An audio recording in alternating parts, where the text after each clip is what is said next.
Anything's possible.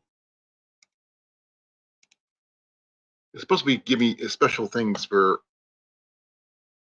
Oh, that's kind of cool. Hey, I'm not sure if anybody's here, but why not?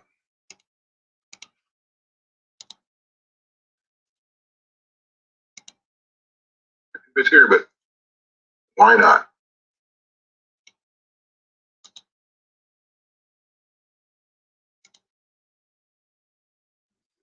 What we can do? Just tweeting a few things. Hey, Cliff. Oh no. Hey, Grace. Hi, Cliff.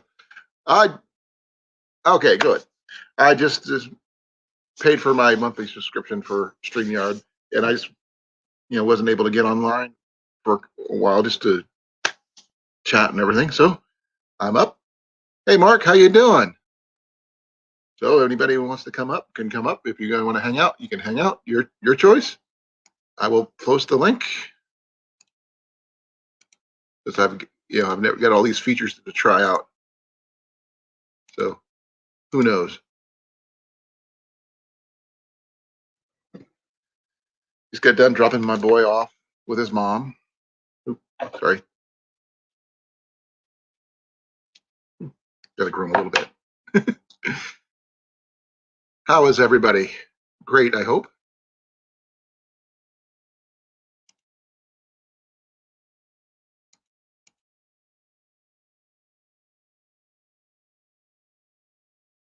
Wow, this is really interesting seeing the delay on this thing. Oops, put it right there. Put it on the phone. So anybody interested? More than welcome. Oh, not feeling energetic.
There's my headset.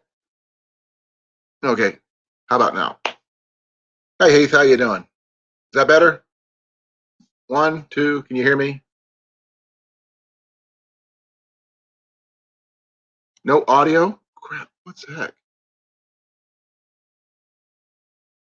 I had my headset in. I'm not sure if that changed anything or not. Oh crap. Okay, yeah, no headset then. Okay, cool. If anybody's interested, come on up. Please come up if you can. If you can't, I understand because Cliff said he just got the bleh, which kind of makes sense.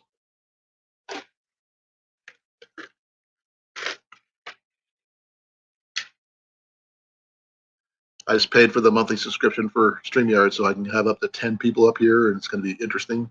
I hope. Hey, Evan, how you doing? Good. Thank you, Heath. Okay, so what's new? What have I missed? Oh, what features do I have? That's a good question. Let's see your.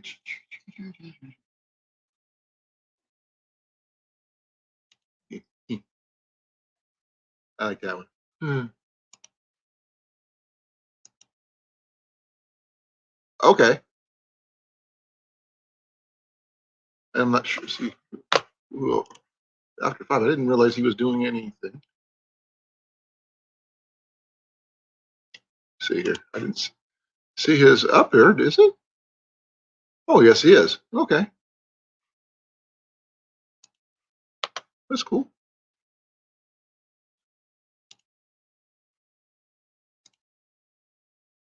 So, Harvey, what'd you think of the grilled cheese challenge thing? Have you watched any of the, like Drops and Jason McDaniels and Grace's and mine? And I'm not sure who else has done it yet, but I I'm not sure exactly how I feel. I mean, I just miss people. I am doing okay, I guess. So I decided to get online tonight, just to see what happens. I paid for StreamYard, the monthly subscription thing. So I got tired of not being able to get online, just hang out with my friends. But I am doing well, though. Thank you for asking. Okay.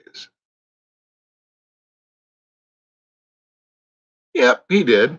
I forgot to put Johnny on the list of stuff. Yep. Now, for expensive cheese, we got it. Yeah, he did it, but he did his on a mountain, Grace. I'm not sure if you caught that. It was like he did this crazy adventure thing with him starting out with us being passed out in a bunch of beer cans and climbing a mountain and doing a grilled cheese up there. But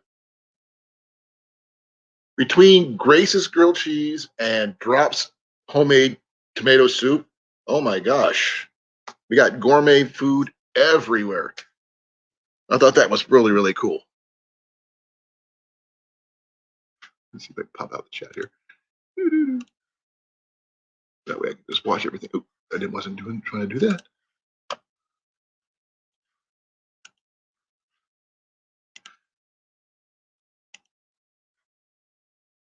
This way I can watch everybody.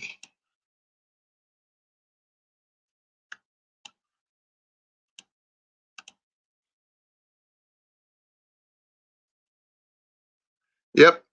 And thanks to Drops and everybody else's suggestion, I think I did it right. I hope I did this right with I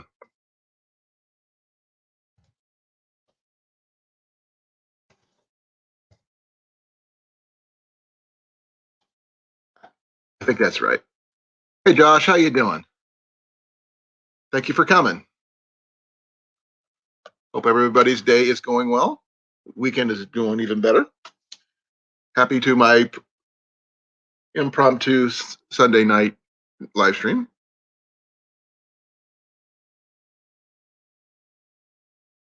Guest paneling on Thursday was a little different, but cool because I got to hang out with my friends. Johnny and Cliff are just amazing guys. I wish I knew at least half of what they did, or even a quarter of what Johnny knows about cooking. Then I might be up on par with my wife.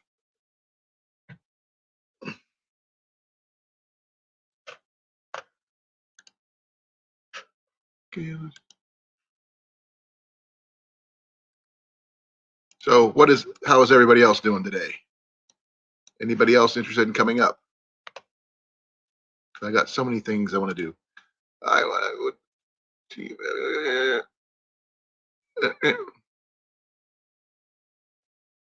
Not sure. How about this one?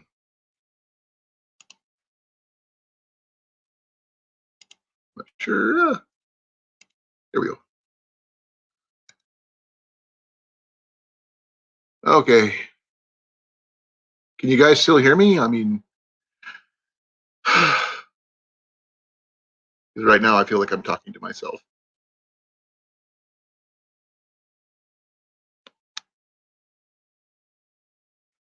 Got the hat on to keep from glare from blinding people. Hey, Drops, thank you for coming. Loved your grilled cheese video. The tomato soup looked amazing.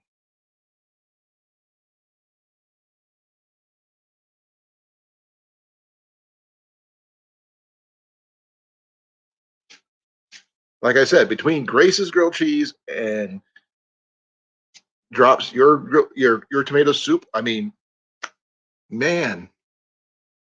Hey, Rebel, how you doing?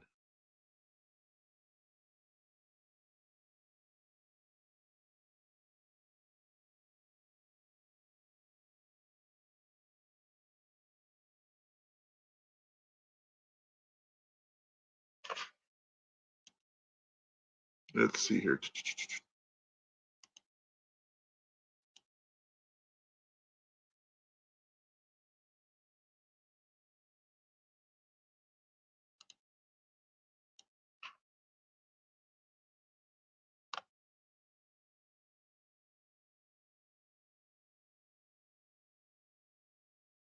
Yeah, from what I see, I mean, it's just amazing. I never knew anybody could do that.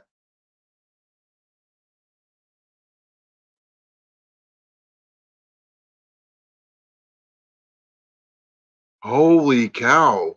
That's pretty good, Harvey. 30 nights. Okay, now, was this on purpose or by on accident, because you had no choice?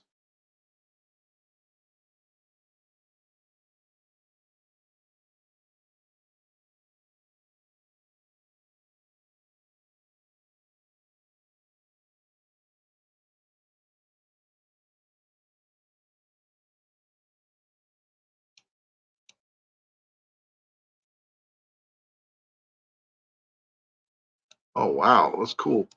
We have a one tomato plant growing, nothing yet. It's just like, I don't know, about that tall. We got to figure out a way to brace it up. It's in a probably too small a pot now. We need to exchange pots. Wow, that's freaking cool. What kind of tent did you use, Harvey? I was curious. And what kind of sleeping bag? Did you use a cot or did you use a sleeping pad on the ground? So many questions.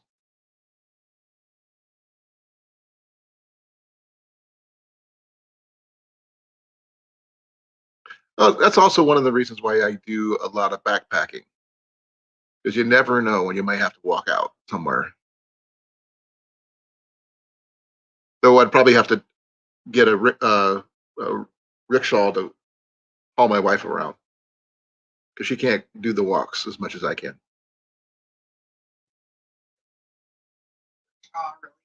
Okay, can you climb hills?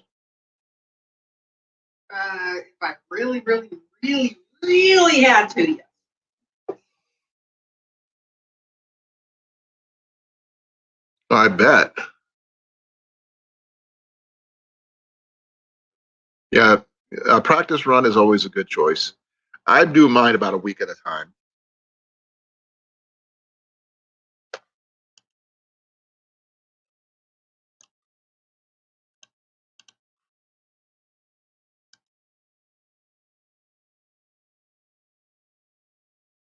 Hmm.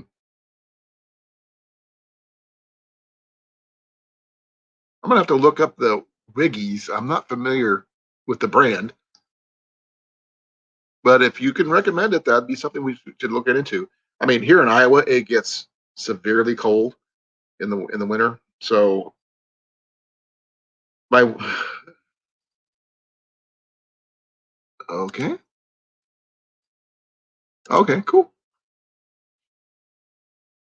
How you doing in yard? How you doing? That's true, Grace. I mean, you do a lot of hiking, you and your son. That's good to know, though. Do you guys pay attention to what your footwear is when you guys go out? Because I have specialized hiking boots I get for my wife.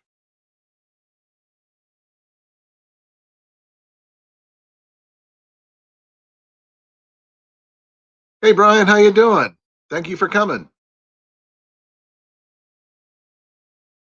Sorry for the glaring white light over here.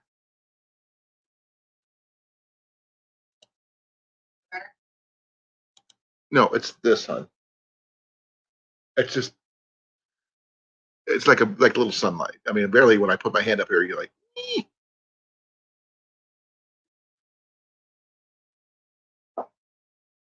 Oh, I hope everything's going to be okay, Morning Glory.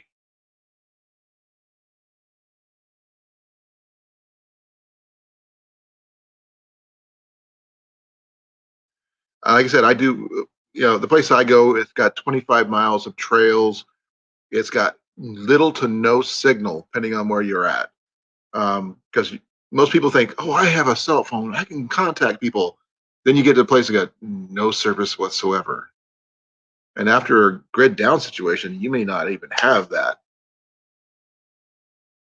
Well, thank you, Brian. I really appreciate it. I just, came to pop in to see what's going on, see how everybody's doing, because I missed talking to people. And, went, I went thrift shopping with my boy and my wife yesterday. We had fun.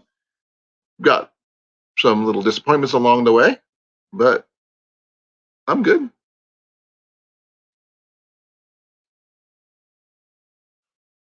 So, how is everyone doing today? And if anybody's interested, oop, where is it? Do I have that coming up? There we go. Oop, there we go. If anybody's interested, you're more than welcome to come up. I paid for the service. I might as well use it. I'm not used to not seeing, little thing for StreamYard up here, so that's kind of cool. Yeah, I guess down in Australia, you get a lot more sun than we do up here, but ours gets extremely warm with the humidity. Though, depending on which part of the state you're in, I like doing my major hikes up in northeastern Iowa, which is a little cooler and the humidity stays a little lower.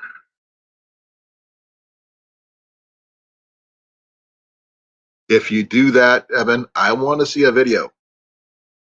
I never got to see your grilled cheese one, but I want to see you do a hiking video with your GPS watch. I mean, that's something most people don't talk about. You know where you're at and all that stuff. Me, I just read the maps and go that route. And as for the UV clothing, I basically t-shirts. I mean, if you looked at any of my older hiking videos, um, depending on the weather, of course, I go short sleeves and shorts. Thank you, Evan. I look forward to it. I hope you guys drink plenty of fluids and water and all that stuff down in Australia, because if it's anything like Iowa in the summertime, you get to just.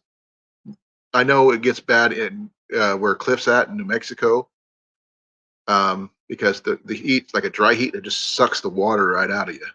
Dehydration could be suck. Okay, Evan, you did a grilled cheese and I haven't seen it yet. Evan, okay, I've got to find that one. Okay, Evan, where is your video?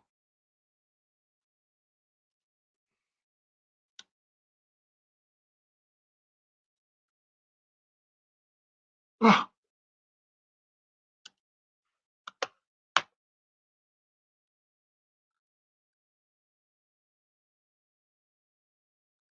yeah, that's true, Grace.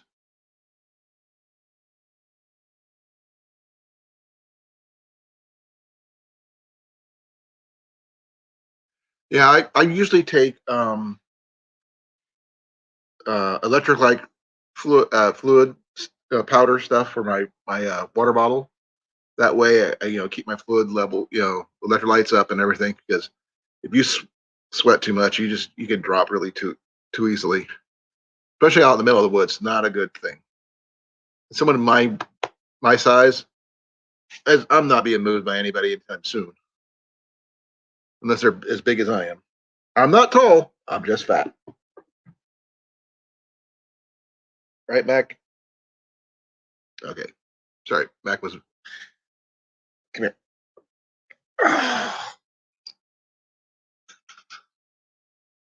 Yep. Mac is up trying to figure out what I'm doing. What do you think, Mac? Hmm? What do you think?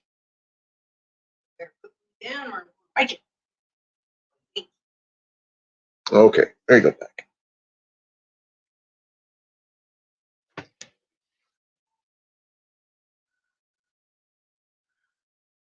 Well,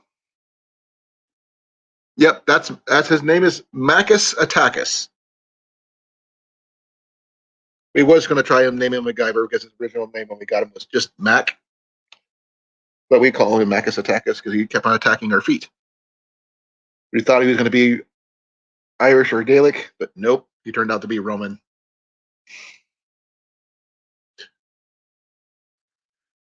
Okay, Evan, if you ask, we have a lot of people here who've got really good talent about video files and stuff. They might be able to help you get that working.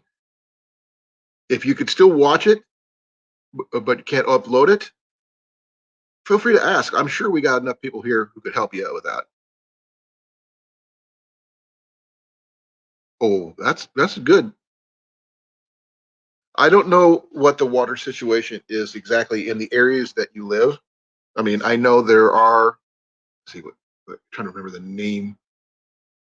Oh, crikey. Uh, well, water situation. Because like I said, I don't know where exactly you are, which part of Australia and stuff. I usually keep. I got my CamelBak on usually, and I have my 32-ounce water bottle. I have another one here somewhere. What did I do with that? I got my new one. This one is a 48-ounce Nalgene bottle.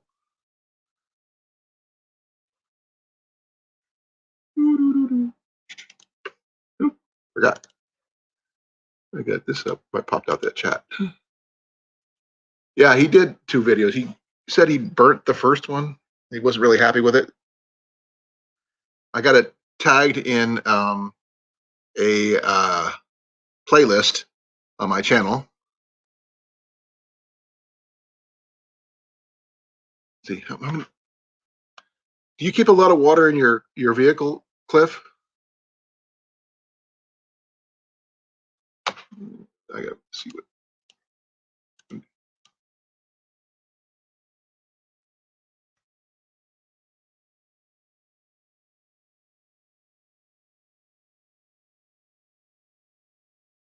$10 gallons is okay. About 5 gallons is not a lot.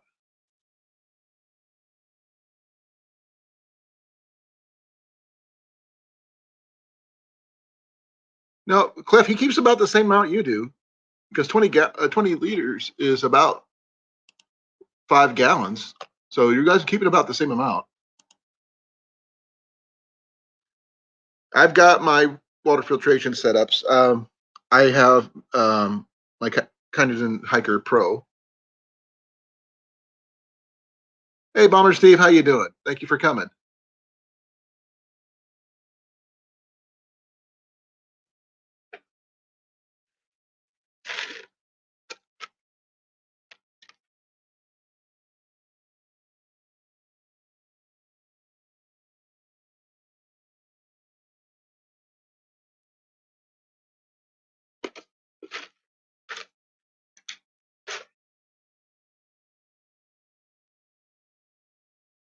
Now, do you guys, Harvey and In Your Yard, and now Steve, you guys, hey, PA Basting, how you doing? I just wanted to know, okay, that's cool. What kind of water filtration devices do you guys carry? And also, I should ask that for Grace because she goes on her hikes too.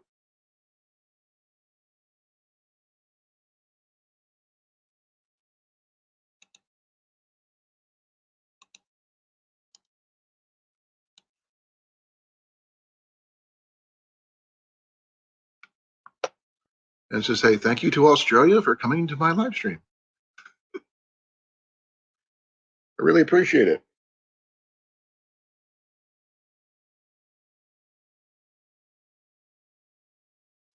I've never really been a fan of life straws. I understand their ease of use. I want to get a Sawyer squeeze. I've been trying to avoid the Sawyer Mini, but those I just haven't been able to convince myself to buy at least 3 of them. One for me, one for my wife, one for my son. Even though one would cover all 3 of us.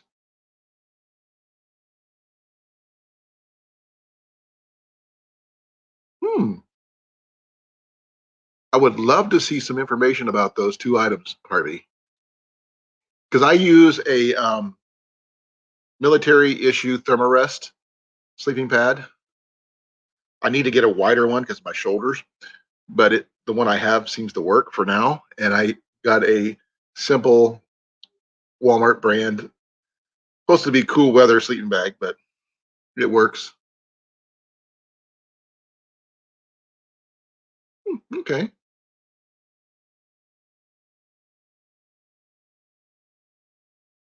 Well, that makes sense, Drops. But how?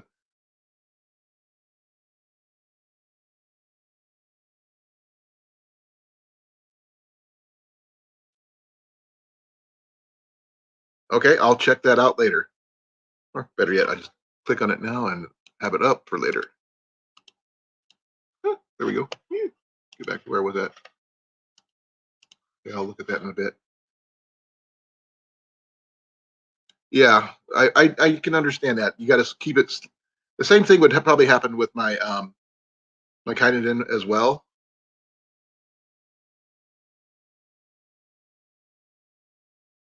My Kynoden I just got to get some extra replacement filters to go with it.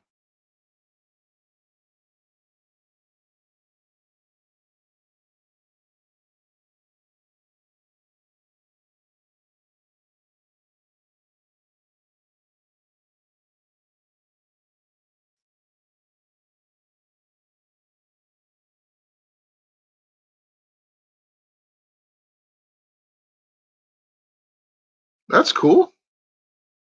I just picked up something new for my 22 rifle. I just picked up a cheap 4x15 scope for my Marlin 22. I didn't have one, now I do. So got it at a secondhand store. It was new in the box, surprisingly enough. I got a simple. Oh, give me a second. Can't really read it, can you? Oh, okay, yeah, I got a Tasco. Nothing fancy. Paid less than $20 for it. One of those little easy. This one's from like 1987, according to the paperwork. So that's actually kind of cool. Yeah, I heard the Mini also clogs really a lot too. So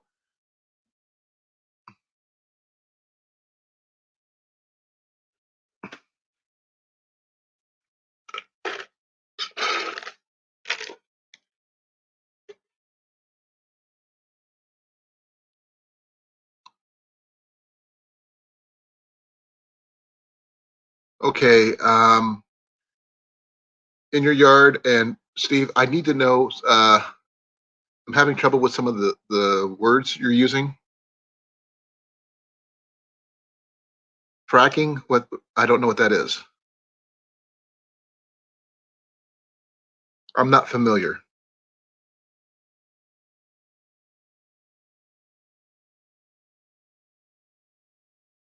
Could you enlighten me, please? Okay, I don't know what it is. It's the way it sounds. It sounds bad.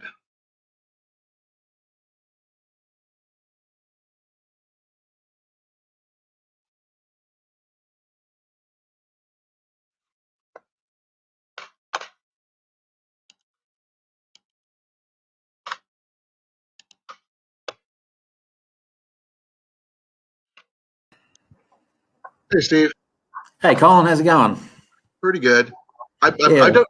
I'm trying to read your words, and I'm like, okay, I know I'm from Iowa in the States, and some of the words are like, hey, Colin, how's it going? for me. Yeah. I'm not, so please forgive me if I don't understand. So Yeah, I'm no, asking, what's fracking?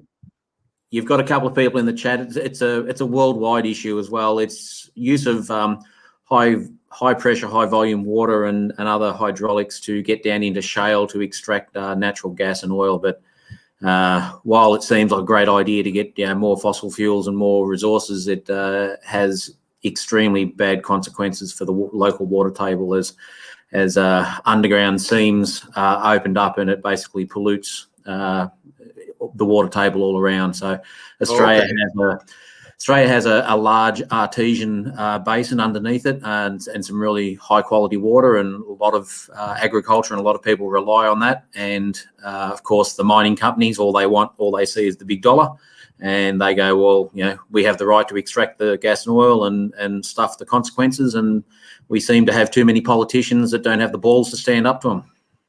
Okay, is that what you meant by pollies? Pollies, yeah, politicians. Okay, like I said, I'm just trying to get the slang down, so bear with me. Yeah, that's all good. Yeah. We actually have a lot of, for Iowa, but we have a lot of natural gas and coal here in Iowa. Surprisingly, as people don't realize that, but we do. So we got a lot of people who have natural gas wells on their farms. So it's interesting to know, but most people didn't. Yeah, but it's cool. But the fracking thing. It's done all around the world as well. I know the USA has also had issues, and it ranges in levels of acceptance and non-acceptance depending which group of pollies are in charge at the time. Hey, Deplorable, how you doing? Thank you for coming. I don't know who you are, but thanks for coming. I'm Colin. That's Steve. How you doing? Okay. Thank you for enlightening me. I mean, that's a big. It has to be a major issue, not just in Australia, but the Absolutely. States. Yeah. And that's, I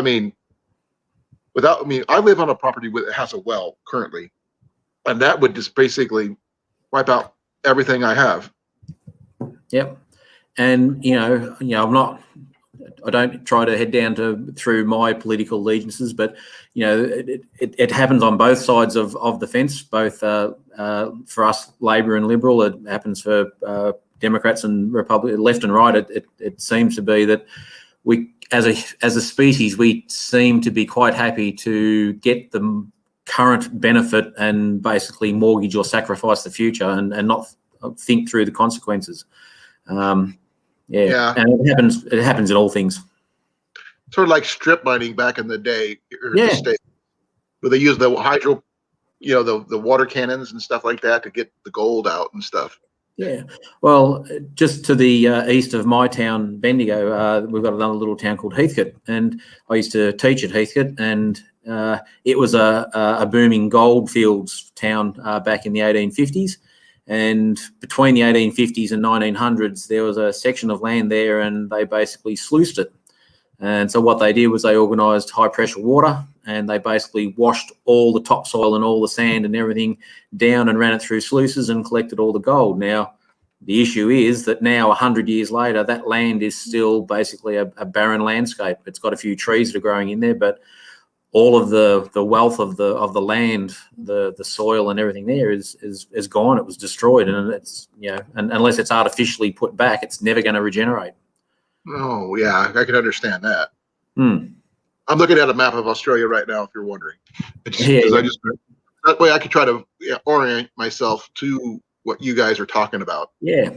So I've only heard some of this stuff on TV and movies. I'm sorry to say, I watch a lot of films. Isn't it wonderful that YouTube and talking to people and that can increase your education and your knowledge? Well, my wife and I have actually talked about coming to visit Australia, but everything else went shut down when everything went.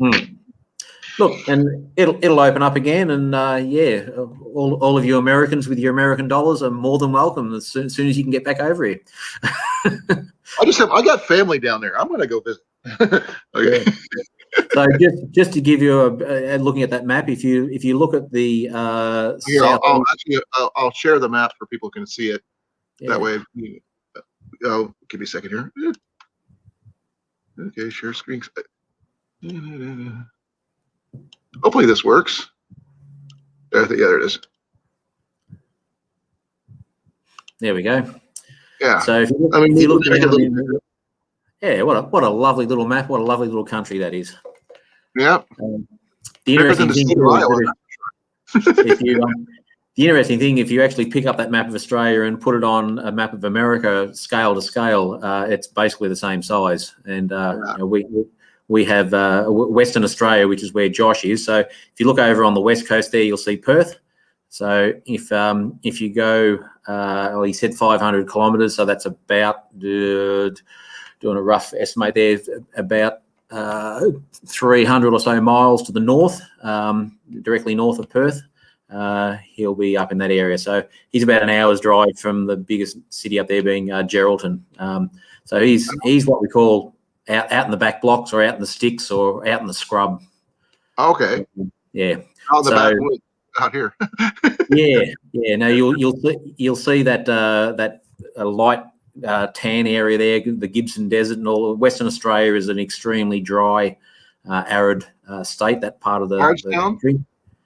And don't get fooled by all that green stuff in the middle too. That green stuff is very variable. So even right through the centre of Australia, you can end up with extremely arid and dry conditions. So the only really lush areas are up on the northern coast and down the east coast on the east side of the Great Dividing Range, which you'll see on the map there. Yeah, I see that. Yeah. I got a stupid question, because I'm just a simple Iowa boy. But what's the fishing like there in inner country, I guess I would call it? Because I mean, I see you got a lot of lakes, but I don't know what kind of fish you guys got there. Yeah. Well, there are a number of lakes there, but a lot of them are seasonal. So Lake Eyre that you'll see in South Australia there, Lake Eyre is basically dry most of the time until they get the occasional heavy downpour, and then it will fill up. And then you get an explosion of wildlife around there, with fish spawning and pelicans coming in. Like, you end up with thousands and thousands of pelicans that come in there. North one or the south one, or both? All of it, yeah. So it's right next to the Simpson Desert. Makes sense. Yeah. So it's basically a salt plain, and it's a floodplain. So when they get a large a downpour of rain, then Lake Eyre actually fills up. But most of the time when you go there, it's basically empty, or has a very small amount of water in there. Okay, but actually, it gives me another question. Since it's near a salt flat, yep, would that water be salt water? Well, yeah, that I'm not sure. I would believe that it would have probably an increase in the salinity level, just because it is a self-contained lake and it doesn't have water flowing through it all the time. But yeah, that one I couldn't give you a definitive yes or no. So you'd be careful with getting water from that way, because it just could dehydrate you. Yeah, well, I'd imagine that when it floods, the volume of water that ends up there, it basically is effectively fresh water. But yeah. Okay. As far as the fishing goes, we've got a number of large rivers that run through, and there's great fishing in there. The coastal fishing is awesome. There's a good supply of shark and whiting and flathead and snapper and all sorts of really good eating fish that come out of our coastal areas. Okay. So I've heard stories. So it's good to hear firsthand reports. Yeah. My favourite fishing spot's up on what we call the Murray River, which runs between my state, Victoria, and New South Wales. And yeah, you've got some good eating fish that come out of there. Couple of feral fish that are good to eat, and quite a number of native ones that are good to eat as well. Yeah, I go up to a place called Yellow River State Forest. It's not very big in the way things are, but they have trout, which is really good, and bass and catfish, and it's right near the Mississippi River. Yep. Everybody's heard of the Mississippi River. Oh, absolutely. The mighty myth. Yep. And they got some big catfish in that. Mm. So it's just, I just always wondered about the different fishing. Yeah, well, we have native catfish. They're basically pretty well protected because of the impact of feral fish that have destroyed the habitat and whatever. So our native animals are very much under lots of protections, but there are bag limits and you have to be licensed and etc. And most people do the right thing. Right. So yeah, Grace Martin's just posted a question there, feral fish with a question mark. So we have a number of feral species that have been introduced into our waterways.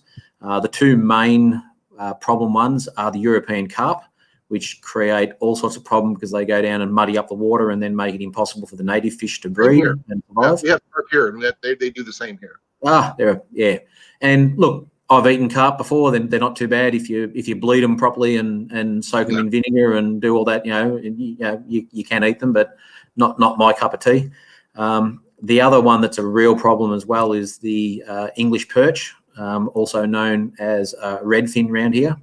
And they're a predatory fish that was introduced by European settlers a long time ago, and they're my absolute favourite eating fish. They are the most gorgeous fish to eat, but they also breed prolifically and they eat prolifically. So they've had a probably as big an impact as the European carp, which most people don't understand. So we don't like perch here either that much either. So it's good, not the same no matter where you go apparently. It's the same lesson repeated all the way around the world. We bring in exotic species and then go, oh wow, look what's happened to our native environment. Asian carp is what we have a big problem with here. Yeah, and look, we have the same thing. We've had escaped koi and Asian carp, and there's probably a mixture of in there as well. But you don't have trout because trout would be trout's cool. Trout is good. We have a number of streams, particularly up in the mountains, that have native trout. And for us to go fishing, we have to purchase a license, certainly in Victoria, and that license money goes back into the Department of Wildlife, and they do Murray cod breeding, yellow belly breeding, trout. So they do restocking of rivers and lakes. They do that here too. Yeah, and you don't mind. Yeah, you don't mind forking over your license fee when you see it going back into officers who protect the stock, and also into programs that get the fish back in there and make sure they don't go extinct. Yeah, last year when we were up at Yellow River, my boy and I actually watched one of our DNR officers releasing trout into the streams. It was actually pretty cool. We wanted to help, but they said nope, can't do it. No. But we ate well that year. We caught a number of trout, and we ate them, and they were just delicious as ever. Yeah. Okay. Trout's a good eating fish. Wrap it up in foil, put some Asian herbs and spring onion and stuff in them, and steam them up. They're beautiful. Lots of butter. Yeah. Yeah. But fishing is a big industry in Australia, and we've got some damn good eating fish, and whether it's saltwater or freshwater, and certainly our seafood over here, particularly with calamari, or squid. Nothing better than fresh calamari. Yeah, catfish is good here too. We get some really big ones near our dams. So yeah, well, our native are better. Our native catfish is just a little sucker, but apparently he's really good eating too. But he's as I said, because of the impact of over the years, they're actually basically pretty well all protected, and if you catch them, you have to release them. They're not for eating anymore. That makes sense. Yeah. I learned a lot. This is cool. Man, wish I could. I'm gonna try to do more videos on my backpacking trip when we do more trout fishing. Yeah. But because I don't trout fish like normal people, because I'm not a fly fisherman. Yeah. So I can't even begin to pretend I am, because that's just a skill that's beyond me. I can use my bow. I can bow fish, but trout fishing is a whole different ball game. So I just use a bobber and a hook. Just sit and wait. Yep. Look, how are you doing? Josh from In Your Yard Home said he's a real outdoorsman and a keen fisherman and hunter, and he's sort of got some information there as well. So I've been reading his comments. Thank you for coming. I'm glad. You guys, between you, Harvey, and him, I've learned a lot in just the last few minutes. We've been around, and I got the map of Australia up, which is really cool too. My knowledge of Australia is limited. Extremely. But I've read a little bit, but you don't hear much other than news reports or history reports in school, and a lot of movies who get everything exaggerated and wrong and all that stuff. Well, then you get American actors trying to pull off Australian accents, and it's just hideous. It just doesn't work. Sorry, I'm a Paul Hogan fan, so bear with me. Yeah. Well, look, Paul Hogan was an icon in the 1980s and 1990s. Yeah. So I love his. I mean, I love some of his stuff he's also done. Like, what was it? What was that one? Lightning Jack or something like that. Yeah. He had a few movies out. My memories of Paul Hogan was the Paul Hogan Show, which was on TV, and I heard about that one, but never saw it. I heard about it.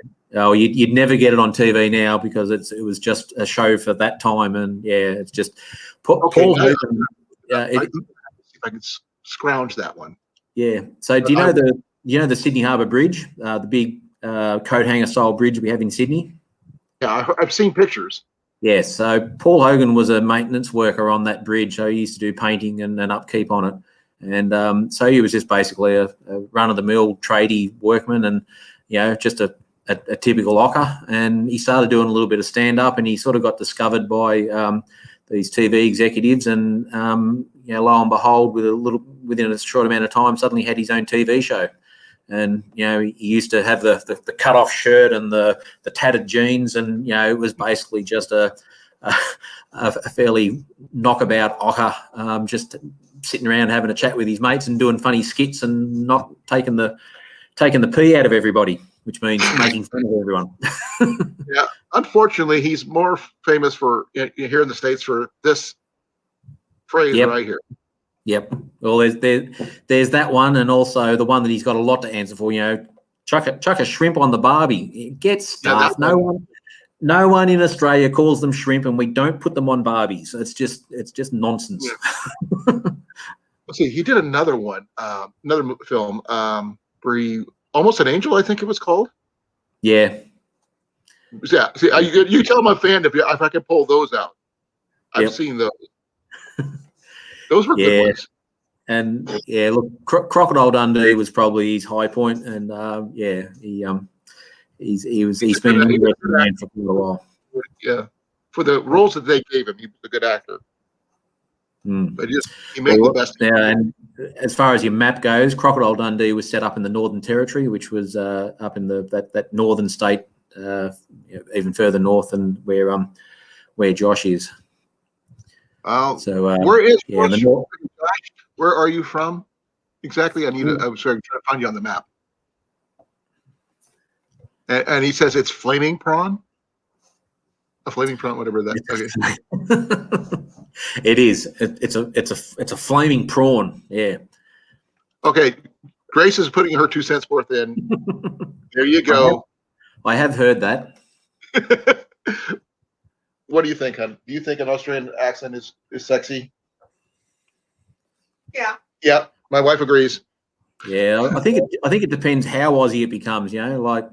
Just how ochre it comes across. It certainly gets grating for us for certain people the way they speak. Oh, but I'm not even going to attempt it. That's the reason why I asked. Yeah, and look, the accent is very similar around the country, but you can tell whether they're an outback or a rural or a city slicker, depending on how they speak. So yeah. Okay, like in one of his Crocodile Dundees, he's got the one guy who's supposed to be a bushman who's more proper than he is. Yep. You can't get around without his watch. That's right, yeah. And hello, Will. Thank you for coming. But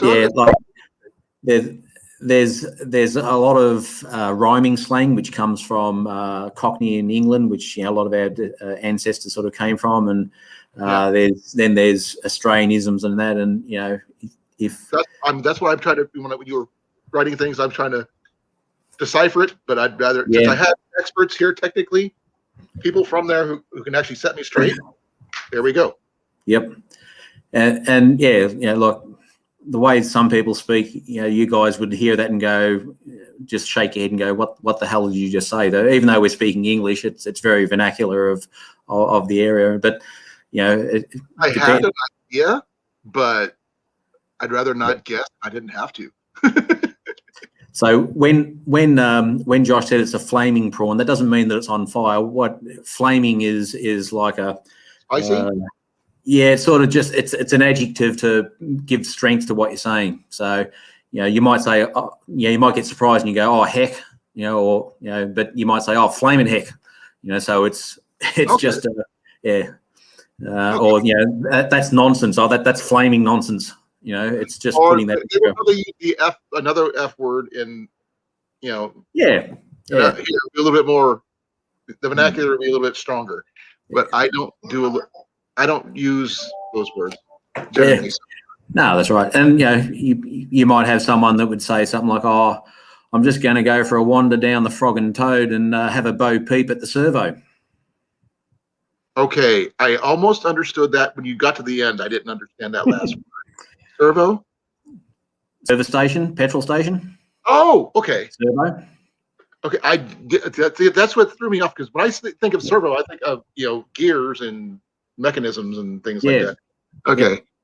So and then you might, or people might say, "I'm going to go walkabout down the Frog and Toad," which is walkabout is an Aboriginal term, which means to journey.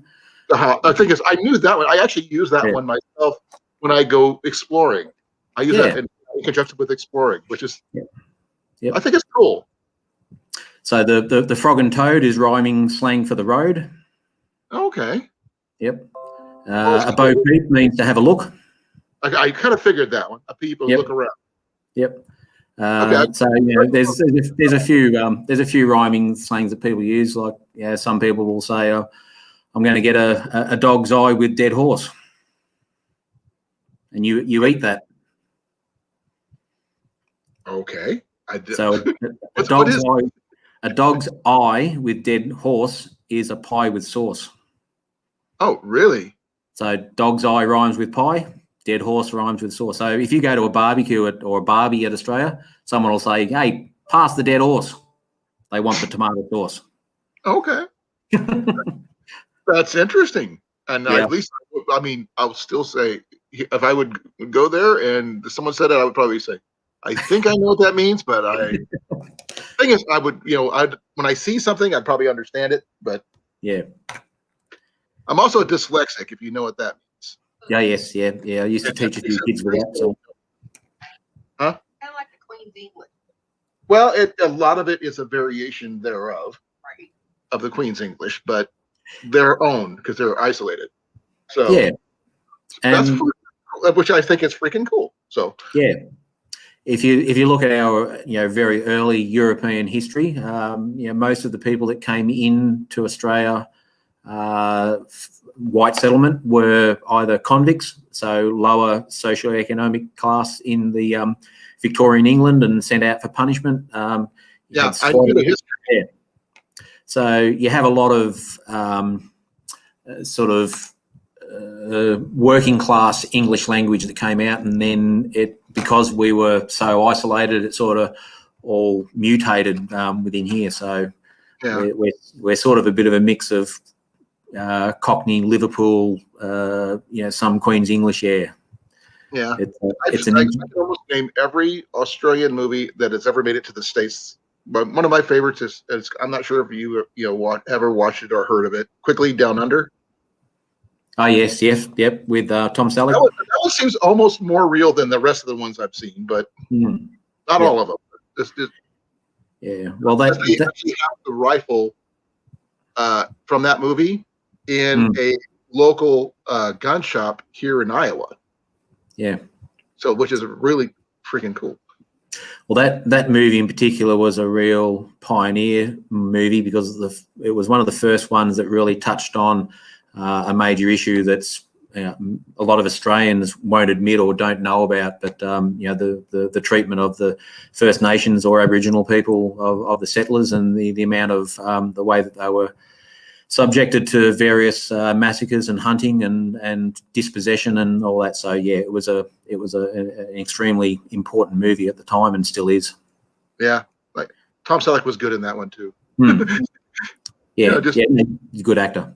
We watch him regularly here, unfortunately, because we get his Magnum PI series on the local channels. What was a classic.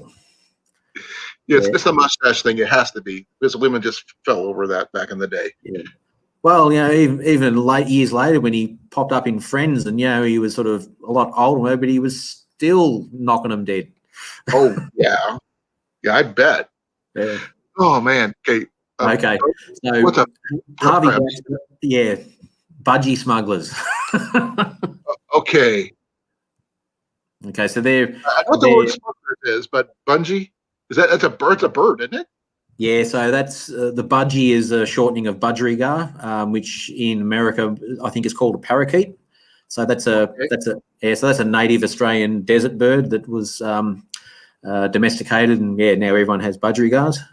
So the budgie smuggler is the Speedo swimsuit, or the Speedo pants that swimmers wear, and Oh, what? Banana ham. My wife calls them banana hammocks.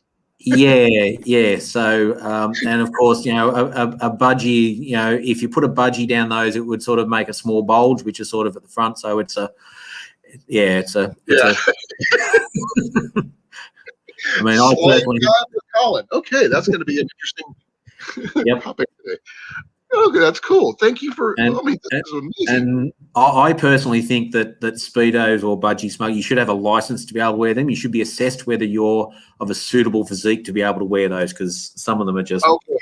awful. And one of my favorite movies of all time, I'm not sure if you've ever heard of it, is called Hackers. Starting with Angelina Jolie, Johnny Lee Miller, and a couple others. And one of the phrases in the movie is spandex. It's a privilege, not a right. Yeah, that's exactly right. Oh wow! I was looking at there's this one. I'm not sure what. Okay, so that's another thing that Australians do. We take two concepts and put it together to have a humorous way of describing something. So if I'm busy, if I'm running around, I've got a lot to do. I'd say I'm flat out. Which flat out. Yeah, that's high speed. Yeah. Yep. So lizards, when they drink, they have to, because they have to get down on the ground really low to get their head down into the water. So when a lizard drinks, he's flat on the ground. So if I'm busy, I'm saying, "Oh, mate," someone says, how you going today? I'm like, "Mate, I'm flat out like a lizard drinking." So it just means no drag. The military term here. Yeah. That's basically the same thing. Oh, yep. That's good to know. No, I'm sorry. I'm getting a kick out of this. Yep. Okay, we're here. Okay, someone says, where's Darren? Yeah, Darren's really good at. Who's Darren? Darren is from Down Under Forge and Farm. Darren. Yeah. What's his YouTube name? So it's Down Under Forge and Farm. Okay, I don't think I have him on my. Have a look for him. He runs a good channel. He's a top bloke. Okay, if someone else has him, please put a link in the description down below. I would love to sub him and learn some stuff. I mean, I like learning about like gardening and bushcraft, everything from everywhere. I mean, because I know archery. That's my niche. Yeah. And I love helping people do that. But you guys do all that stuff. It's like. So the other one we might say, instead of saying someone's crazy or a bit loopy, I'll say, "Oh, mate, he's as mad as a cut snake." Mad as a cut snake. So when a snake gets injured, it twists and whatever. Yeah, that makes sense. And it's angry, but I'm saying he's mad as in he's loopy, and that's two concepts together. Mad as a cut snake, or have you ever heard the term like a chicken with his head cut off? Yeah, that's right. We might say, he's running around like a blue ass fly. I've never heard that one. It's an interesting one. So you get these little flies, and a lot of them, they have a blue body on them, and so and they buzz around whatever. So someone who's just all over the shop, he's all over the place. Yeah, that's cool. He's buzzing around like a blue ass fly, which is this is part of our colourful way of describing things. It looks like you're having fun describing this because you're smiling, which is really cool. And okay, thank you, Drops. I really appreciate it. I'm going to have to go over here to click on it. Yeah, no, Darren's good. He gives me a hard time, but that's okay. That's what Aussies do. Okay, that's freaky. I'm already subscribed. Yeah, there you go. Hey, I didn't know that. That's cool. I mean, I sub to a lot of different channels, so I watch whatever I can when it pops up on my screen. So Yeah. that's cool. Darren his partner is in Georgia, and he's trying to organise being able to move over there. He's also a fantastic knife maker. So if you're interested in a really good handmade knife, have a look at his stuff. He does a really good job. Okay, I will. I mean, okay. I've seen. I can see some of his knives up here on top of his header screen. And he's one that I would definitely say he's as mad as a cut snake, but he's also a good bloke. Oh, it sounds like it. If you guys recommend him, then that's cool. Yeah, that's enough for me. I mean, too bad he couldn't be in Fortune Fire over here in the States. I think he's a really good member for that. One expression that came out of the First World War was when the Aussies and British and Canadians and Americans all fought together on the Western Front, and they were in trench warfare, and an expression I often use to when I want to say how much I am impressed with someone is, I would say that if I was in the trenches, I'd like to have him right alongside me, and that's what I would say about Darren. Absolutely. Oh, cool. And he says that he's the same way. Yeah, that's cool. Yeah, I'm not sure if Blake heard me, but thank you for coming, Blake. I haven't seen you in a coon's age, as the saying goes. I'm not sure if you've ever heard that one. No. He's from Georgia. He understands. Okay, cool. No, I mean, one of the things about Colin, my lunch break is over. I better get back to doing some work, and I've got a few things to get done before I go pick up my kid from school today. So be safe. I just thought I'd pop in and say hello. Thank you. I really appreciate the information. I mean, because I learned a lot, and now it's going to make me more interested in doing some more research, not just watching movies and making assumptions. But that's pretty cool. I mean, especially the fishing thing. I mean, I wouldn't mind going down there and doing some fishing, but I'm not much of a fisherman as I am an archer. So, my boy is a fisherman. Well, as I said, the other channel, my channel with my partner is Sweeney's Creek, and we're in the process of setting up our homestead, and eventually that homestead will have a B&B, which we're going to promote to international visitors. So, as I said on the stream the other day with Fox and Johnny and all that, even before we get that set up, my house is your house. So, if you guys ever come across me, you can set up a campfire and chuck a swag down, and there's plenty of room there. Cool. Thank you. Yeah. Thank you. As I said, well, and I hope your day goes smooth. Yeah. Look, we're doing it okay over here. We keep an eye on America, and we see things are getting better over there, which is good. It'll all work out if we all just keep doing the right thing. And as I've said previously, I'm a student of history, and I remember, and I know and I remember what the Americans did for us in World War II, and we will never forget. And while we may not see eye to eye on everything, we're allies and we're friends and we're mates, and we need to remember that. And when the chips are down, we've got to look after each other. Well, I wish you can consider me one of your mates. That would be awesome. Absolutely. Yeah. As you are mine. Thank you, sir. Be well, and I hope your day goes smooth, like I said. You too. Stay safe and look after each other. Yep, you as well. See you, buddy. See ya. Well, that was awesome talking to Steve. Learning a lot about Australia and the idioms and the locations and all that other fun stuff.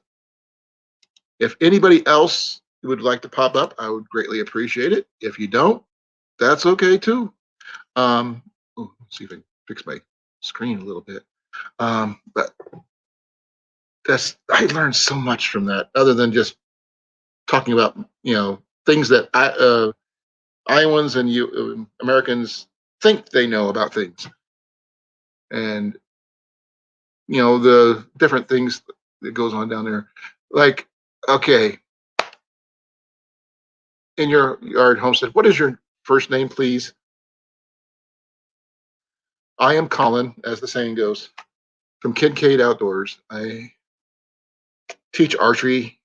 I do a lot of different things. I do a lot of medieval reenacting. And thank you, Harvey, for posting that. I really appreciate it.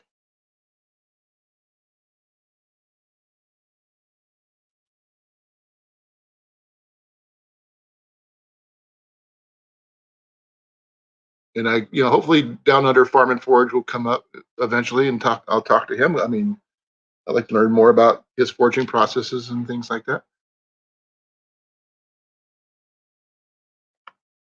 Dang it, I need a Pepsi. Be right back. Hold on. I got a little bit of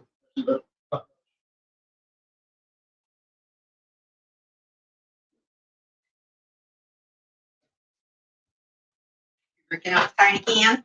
No. Oh. I'm not breaking into the emergency Pepsi yet. Okay, I'm back. Sorry for the delay. I've just got a little bit of Pepsi, besides my emergency stash can of Pepsi, which is about that big. And here, how you doing, sir? G'day, mate. How you going? Nice to meet you. Now, what is your name, please? So my name's Josh. Josh, nice to meet you. I'm Colin. Nice to meet you. Thank you for coming. And thank you for the information about the fish and stuff. That's really appreciated. Yeah, the fish here are completely different to over east. Like the catfish they get over there, they get smaller catfish, but we get ones that'll get up nearly the same size as me. So I'm 6 foot. The silver cobbler get quite big. My dad, when I was probably about 10 or 11, caught a catfish. The head was actually about a little over a foot wide. Wow. And it was probably about 4 to 5 feet long. It was near a dam. That's and a they big catfish. Yeah, that's bigger than what we get. Yeah. I mean, we actually cut off fish steaks about that big. So Oh, nice. we fixed. There we go. That's better. Yeah. No, big. I mean, thick steaks about that big around. I've never had fish steaks. Yeah. Oh, I love fishing. I haven't been fishing for ages. I'm hoping to go soon with my bug out vest that I did a video on. It's got some fishing tackle in that, so I want to demonstrate the use of my vest, and I've got permission I've got silver perch down in the soak, so which is a freshwater spring. I'm trying to deal with the some of the words you're using. The soak. The soak, yeah. So a soak is a freshwater spring, so the water bubbles out of the ground naturally. Yep. Okay, I was going to show you so, when I go on in my bag and stuff. This is my takedown fishing, collapsible fishing rod. Yeah, I've got one of those. It works. Goes out 6 foot. I use it for my trout fishing. Everything. Would not go anywhere without one of these.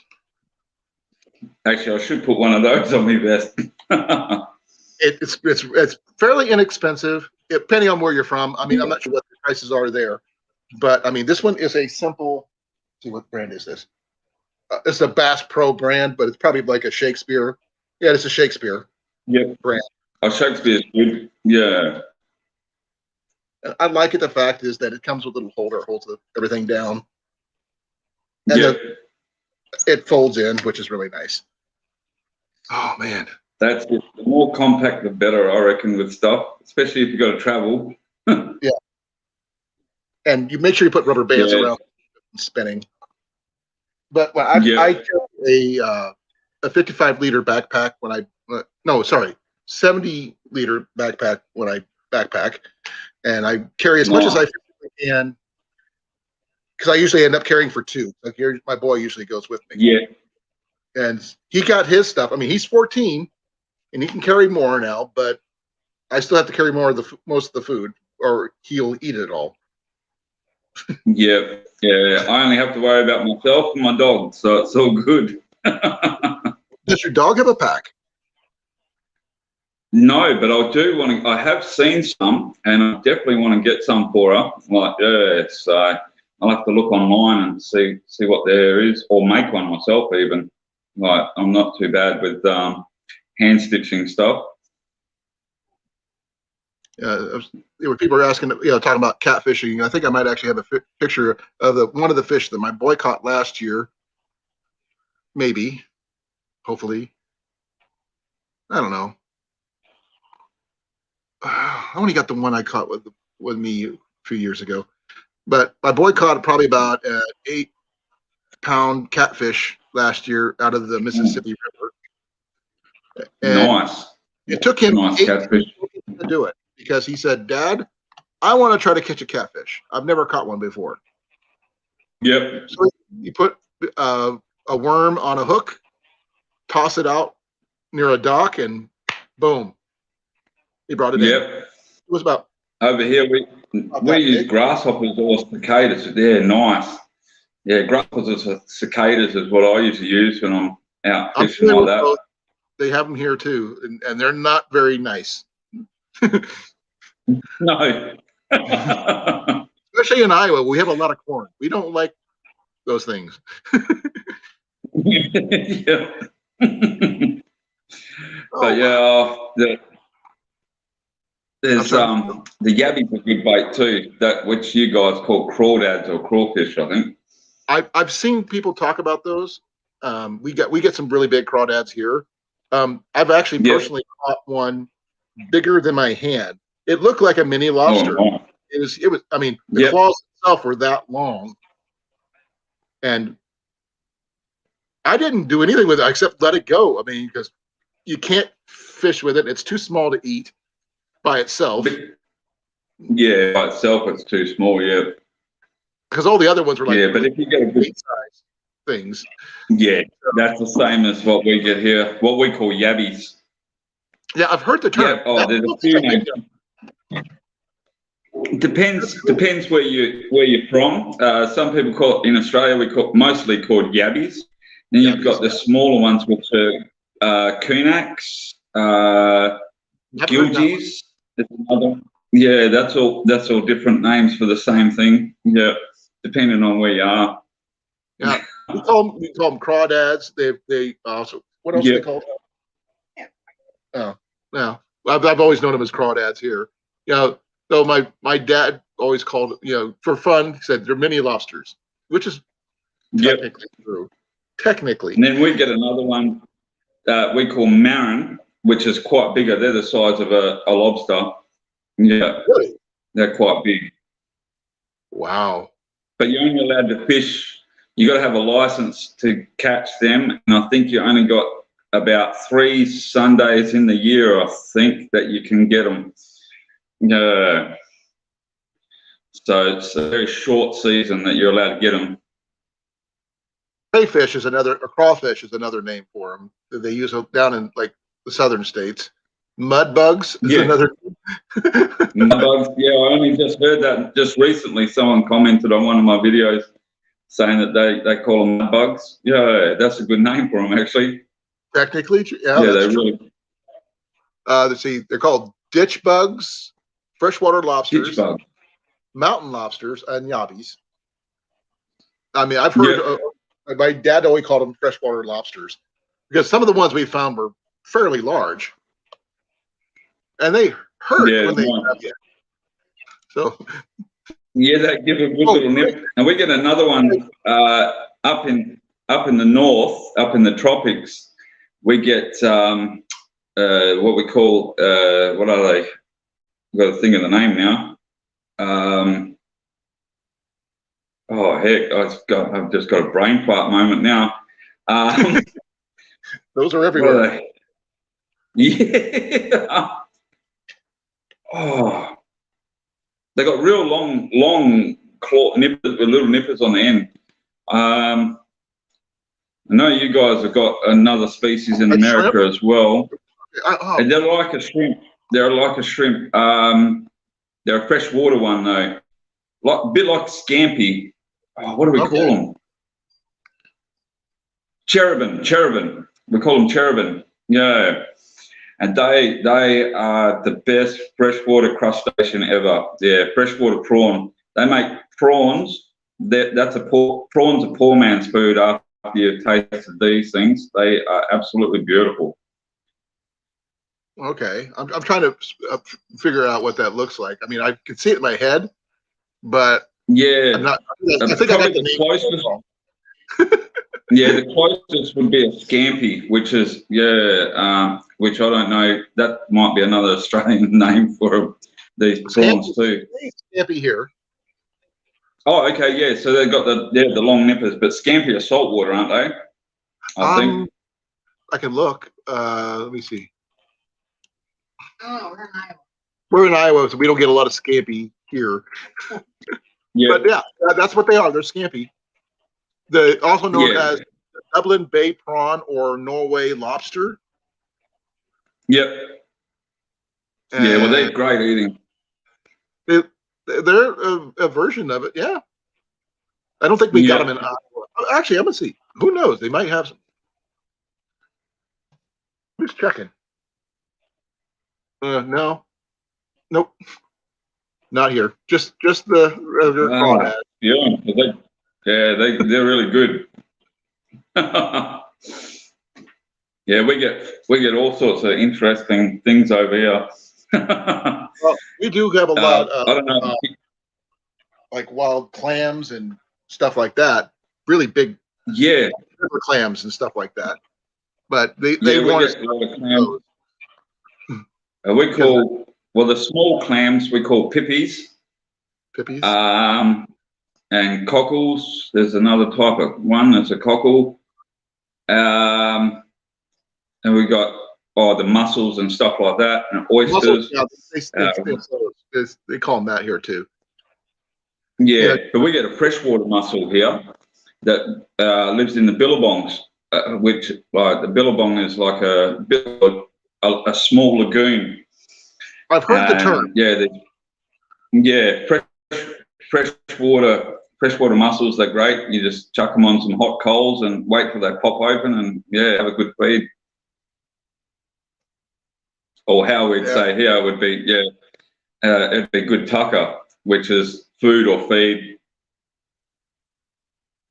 Oh yeah, freshwater. Okay, I got a picture to share with you real quick of some of the ones that actually come from Iowa. That you might cool. Give me a second here. Hopefully that works. I'm not sure, but wait, that didn't work. Okay, I'm looking at the wrong. Yeah, I did the wrong one. Bear with me. I've got to get it back. Stop that one. Let me try this again.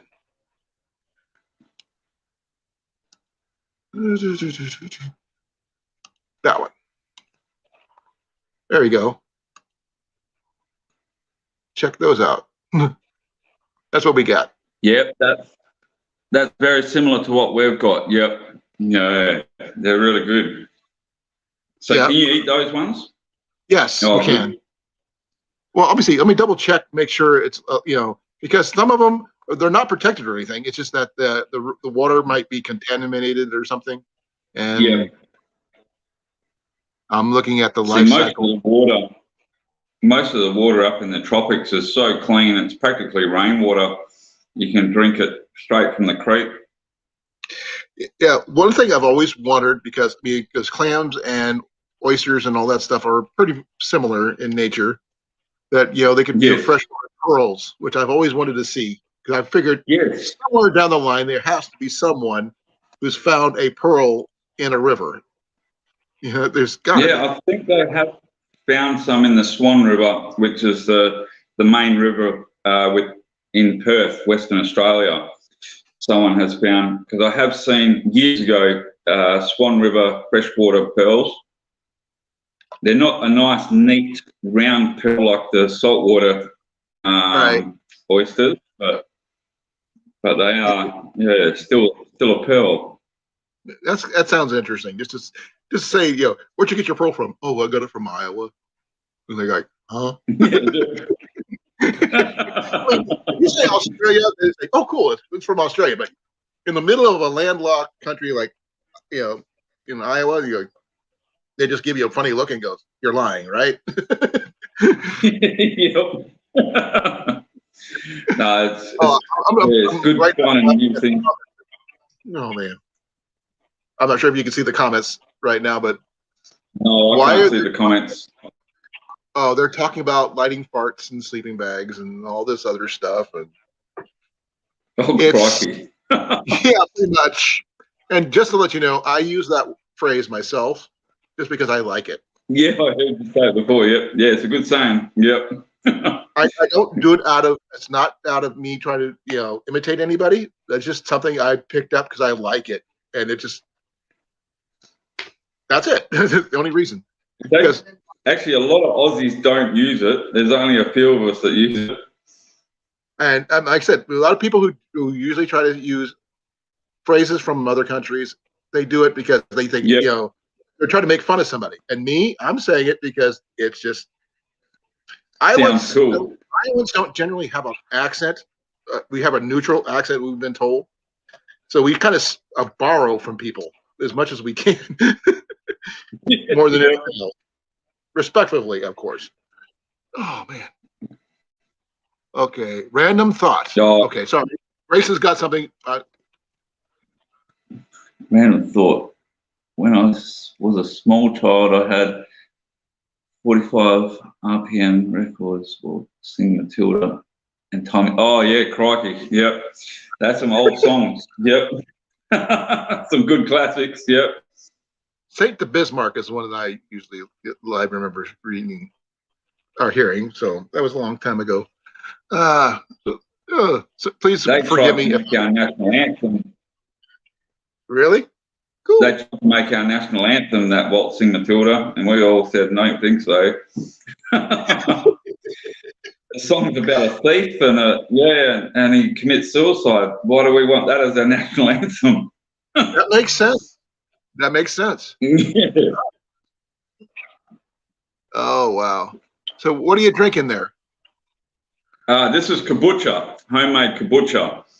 Okay, It's what a is it? fermented tea. Fermented tea? Fermented tea. Oh, Yep. So what you do is you've got what's called a SCOBY. Actually, I've got one handy here in a bag. So I've just made up a kit for my cousin's wife.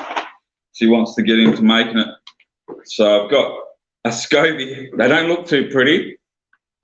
And what a SCOBY is, oh, there we go, is a bacteria and yeast culture. okay. And yeah, so I just brew that in like a bucket. This is just a 1 gallon bucket, Right. or just a bit over a 1 gallon bucket actually.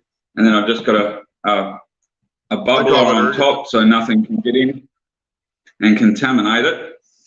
And you brew that for about the tea and sugar for 7 days. And then you can add in a flavouring, so any type of fruit. I mainly use passion fruit and mango. And you ferment that. That's your second ferment, and you do that for 2 days. And it's a great healthy drink. Good for the gut culture and stuff like that. How much alcohol Yes. does it contain? This has got very minimal alcohol, like practically none. But I did have one that I made, a strawberry one, and that kicked I left it a bit too long in the second ferment with the fruit, and yeah, she had a bit of a kick. Yeah. This may sound weird to you, but I mean, you wouldn't believe what I actually do for a living. I work in an alcohol distribution warehouse, and one of the wines that is excellent. real popular that we have is what is it? Oh, please forgive me. I'm brain freeze right now. I'm trying to remember the name. It's got a kangaroo on the bottle. Is all I know, and it's from Australia. Yellowtail. Kangaroo on the bottom. It's Oh, called I've got to Yellowtail. think now. What's it called? Sorry. Yellowtail. Yellowtail. Yeah, I don't know that one. It's an Australian wine No. from Australia. We get Yep. lots of stuff from I'm there. not much of a wine drinker. I don't drink at all. Actually, I don't even drink Australian beer anymore. I don't drink at all. Corona if I drink beer. This is all I do. This and coffee. Pepsi, yep. Yeah, I've just weaned myself off the Coca-Cola. I used to drink that all the time, so I'm trying not to drink it anymore, trying to get healthier, so I can get out and get a lot more fit. Skippy the Bush Kangaroo is a very old Aussie show. Oh, yeah, I remember watching that when I was a kid. And tomorrow when the war began, I actually just watched that again, short series. Tomorrow when the war began. I've heard of that one. Haven't seen it, but I've heard about it. Don't know. Some kids went off camping. Yeah, some kids went off camping, and when they got back, the Chinese had taken over Australia and captured all the parents, and yeah, the kids ended up fighting up against the Chinese, and yeah. Oh, I think I have seen a couple episodes of that. I don't know where I caught it. Yeah, it was good. I have seen it. And it was. I think it was. Maybe it was on one of like Nickelodeon. Maybe no. Might be. It probably was Nickelodeon. Probably was on Nickelodeon. Yeah. Yeah. And I've also seen. Oh, was it? Want to say the Misfits? But it's another show. But it was kids with superpowers. Yeah. It's a whole different thing. I don't know that one. Yeah, it's a newer one. It's a newer one. But I like watching shows from everywhere. It's really cool. I'm old. Yeah. What can I say? And I look back on some of the stuff I used to watch as a kid, and I'm like, oh my goodness, how did I watch? Like watching it now, I was like, how did I used to watch that? Some of it was pretty bad. Well, some of the stuff I watched was more outdoorsy type stuff. I mean, I'm not sure if you've ever watched or heard of Grizzly Adams, The Life and Times of Grizzly Adams. I've heard of it, but I haven't watched it. Yeah. It's a really good about it. It's a mountain man who was framed for murder he didn't do, lived in the mountains, had a bear. It was actually pretty cool. Yeah. It's actually it was really cool. I've always enjoyed the sort of you can't. documentary style stuff. So something that you can actually learn from and can actually use it as a practical thing. Oh, especially these days. I look now. Yeah, definitely Harvey Black. Yeah, definitely a great show for preppers. Thing is, that's one thing that most people discount is shows like that, which are considered sci-fi or fantasy, whatever, do have elements that are actually interesting and useful. But they don't. They just kind of count it because it's TV. Yeah, exactly. That's right. But the thing is, you can learn maybe not much, but you can learn some. Some parts. Yep. Myself, go ahead.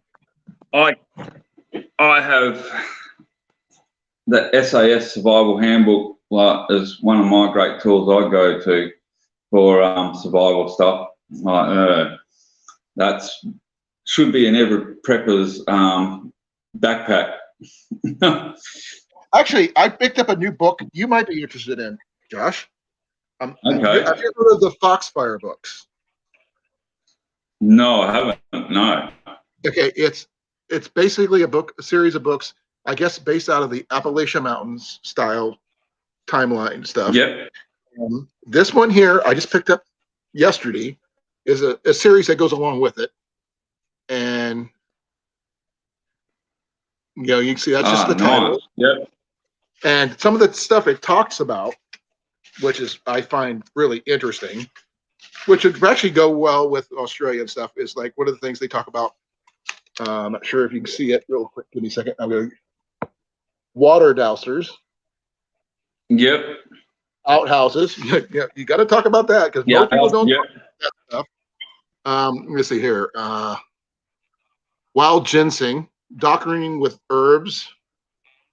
Let's see here. What else do they got here? Music, turkey hunting. I don't know if they have turkeys down there. But, so we got a wild turkey. A bush turkey. Over east where Steve is what they really call a bush turkey over there. It's a black bird with a red head. Looks a bit like a turkey, but a lot smaller than the turkeys you've got. And then over here, we've got the bastard, which is what we call a bush turkey as well. And Okay. apparently they're really good eating, but they are protected under federal law and state law because there's only a small amount of them. Yeah. But apparently they're really good eating. Yeah. Let's see. I'll see if I can pull up a link for the Foxfire books, but they have a lot of good information. Actually, if you want to, I do have books 1 through 6 on PDF file. I can send them to you. Yep. I have trouble that would be getting great. some of the, book 5 is the toughest one because it's a very large file and I can't figure out how to send it. But I can get you the first couple of books on PDF. That way they have a lot of good information that should translate well over to Australia. So that would be great. Help. And free books, there are free books. Yep, free is good. But if and later on, more we can learn, the better. Yeah, I have my email in my about page, and if you contact me there, I will email you the copies that I have that I can get to you. I had telling them to Cliff Fox It Outdoors, but I couldn't. There's book 5 is like troubling me. I can't figure out a way to compress it to send, but I can get a lot of them. No way. But I do have a lot of them. There's like 9 books total, and I only have 6. But those are good 6 ones. So they're good ones. Yep. They're not the SES survival guide, but more practical, I would think. It's definitely practical. And that's one thing we need to do. Like, there's a lot of couch preppers out there, and I've had a couple of controversial comments and messages from other preppers saying, especially with my vest, saying, that's all show. I know it works. I've actually put it in practice, and I've gone out bush even without that vest for over a month and just survived on what's out in the bush. So without the practical knowledge, it's on. Sorry for interrupting, but this is the that's all right. Series. It's 14 book collection. Apparently, I didn't know. 14, yeah. And as you can see, that's quite a bit of change for that one. But I'm sure there's probably the exchange rate is probably on Australian Amazon is a lot different than American, obviously. But it's an idea that that they exist. If you didn't know they exist before, now you do.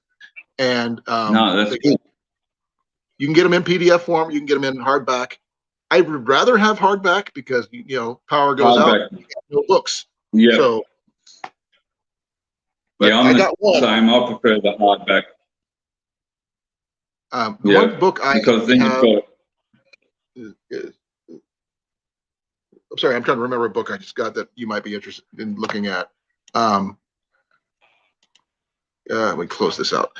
Hey, hon, what's that book that I got stolen from me and we got back again? Back to Basics. You ever heard of it? Yes. Yep. Okay.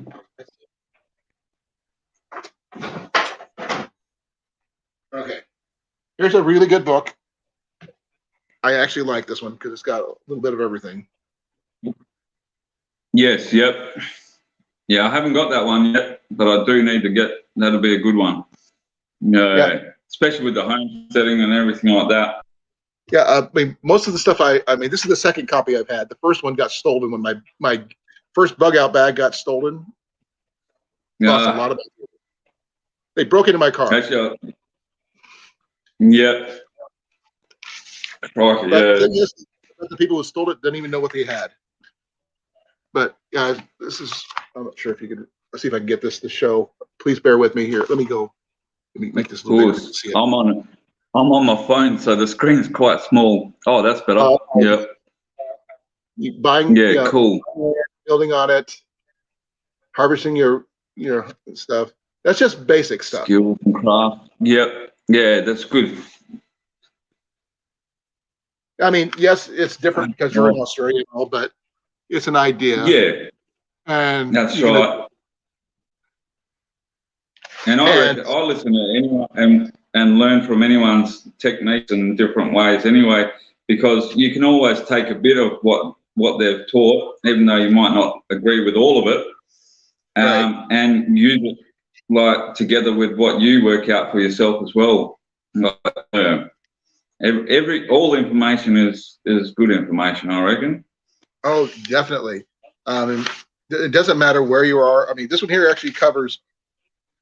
Well, okay. One of the things they cover is they were talking about construction of buildings and stuff, and it went from everything Yep. from log cabins to adobe houses, which probably would work really well in Australia, most likely. I mean, just a few pictures, as you can see. I'm not sure. See, Yeah, it looks okay. Yep. Cliff lives in Albuquerque, in New Mexico, and its landscape is not exactly like Australia, but pretty close, and water-wise. Yeah. But I've been to Albuquerque, and it, by the way, I've never felt a more peaceful city in my entire life. So just saying. Oh, nice. I drove through it once. You ever go into a big city? Usually you get like apprehensive because it's a city, and you feel weird about it. But this place, nothing. It's just like, yeah. That's what I'm like with Darwin in the Northern Territory. I feel at peace in that city, but any other city like Perth and all that, no way. They're all mad down there. You feel the difference. Yeah. Thank you, Jay, for coming. Oh, the Lost. Okay, here's it. This one, Lost Ways book. I'm not familiar with that one, but I might want to look that one up. No, I don't want either. Oh, Cliff heard his name when I was talking about him. So, if you want the title of, I mean, this is by that's the author. I'm not sure how well you can read that, but Abigail Gehring. You can get it on Amazon. This one here was how much? Right. Okay, about $27.95 American, $36.95 Canadian. Yes, I almost said probably about $40. Probably about $40 Australian, probably. Yeah, I wasn't sure about the exchange rate, but there you go. Yeah. I mean, it should translate somewhat. The skill sets definitely, and there's recipes in here, and really, and it talks about well, you got strawberries, you know how to raise strawberries, so and all the different kinds of berries. They talk about poisonous snakes. So yours is a lot different than the one we have, obviously. Yours are more deadly. Yeah, your snakes are friendly. Well, compared to ours. Well, you can hear ours coming. Those rattlers are pretty bad. The rattlers you can hear them coming, generally. But but their bite is necrotic. Beekeeping. Oh yes, yeah. I'm just starting to get into that. I did a small course on basic beekeeping, and I bought my first hive. I've got to put it together, but I've got a hive that's in the roof and in the wall of the house here. Okay, that's cool. You got a little apiary. Yeah. Still going. Here's something my wife actually knew growing up: raising rabbits. Oh yes, yeah. They actually raised. I used to raise New Zealand whites, Californian giants, and what was it? Oh, the British giants and Flemish giants as well. But now in Australia, we got what's the myxomatosis virus and the Khaleesi virus. Oh the yeah. The Khaleesi virus is really, really bad. Just wipes them out. And it's just it's not worth it around these parts. I know some parts of Australia you can still breed them without too much effect, but here in Western Australia, it's pretty hard where I am. Here's some recipes on jams and jellies and preserves. Ah, yes. So this thing's got. I'm growing. Have you heard of Rosella? It's a plant it's related to the hibiscus, and they get this nice little fruit on them. I'm growing them this year, and I'm going to try making some jam out of those. Say the name again. Rosella. I've heard of it. Don't know much about it. Yeah, I've it makes a great jam apparently, and apparently the fruit's great for teas as well if you dehydrate it and use it for teas. Well, yeah. Well, if you get a chance to get this book, I would highly recommend it. Back to Even if you basics, definitely. You just got to do some adjusting according to some of the wildlife. The flora and fauna are a little different, but I mean, the recipes will cross over, and a lot of the farming techniques should be very similar. Yeah, very similar. Yeah. It's got cheese making in here. It's got beekeeping, which would help you since you got bees. That's going to help. Definitely. And having a hard copy like that is always a good thing. Yes, definitely. I agree. Yeah, hard copy is always the best way. Well, I better go and do some work, I suppose. Okay, Josh, don't forget to email me, for I can email you those copies of the Foxfire books that I do have. I'll do that straight away. That way, I can send them off to you. That way, if feel free to share them as much as you can, because those people who need them, it could be useful for everybody.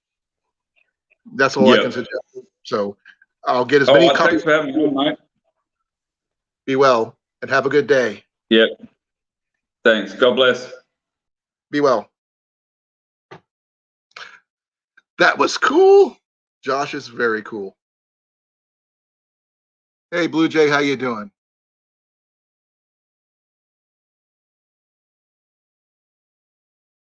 Thank you, Blue Jay. Appreciate it. Thank you for coming.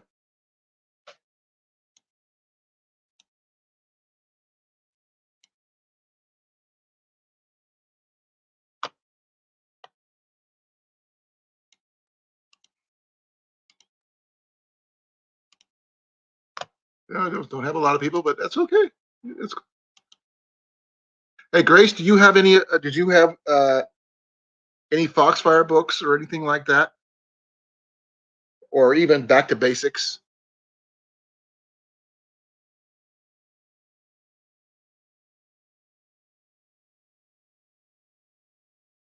Let's see if I can do this. Just see if I got a message.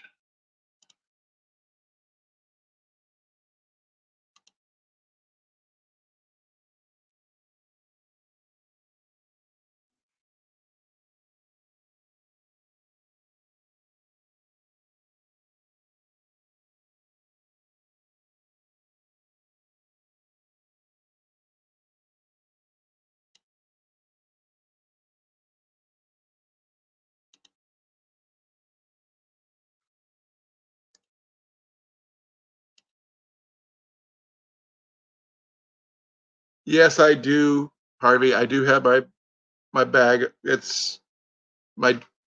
I got it over that way.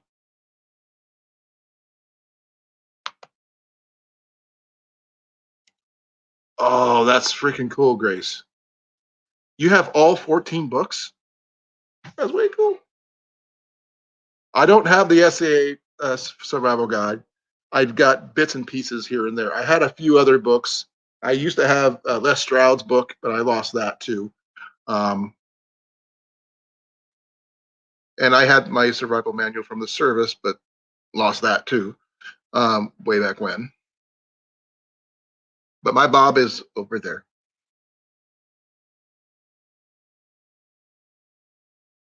I remember you saying that.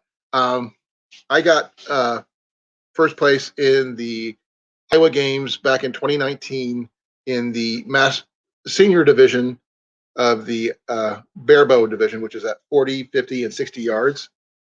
I plan on doing it again this year, so hopefully I'll do well. I need to take a bathroom break. I'll be right back. I understand you're talking about the state of North Dakota, so bear with me. I'll be right back. Can you talk to people, please?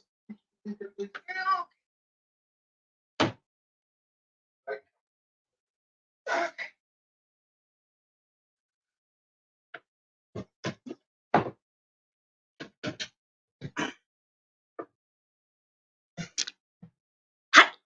I'm Jenny. I'm Colin's wife, Hello. I am filling in while he is otherwise indisposed. How's everybody doing?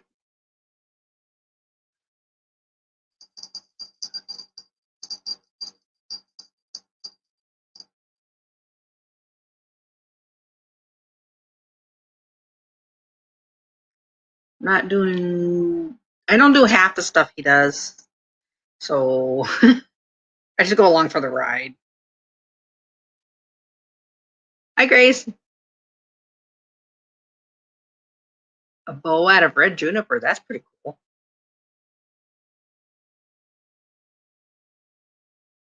I'm better with crossbows than I am with bows.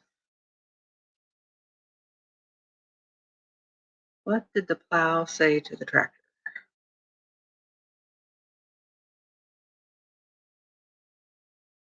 Hmm.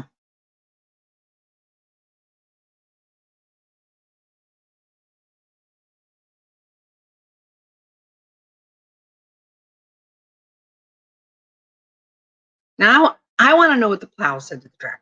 Pull me closer. That's funny.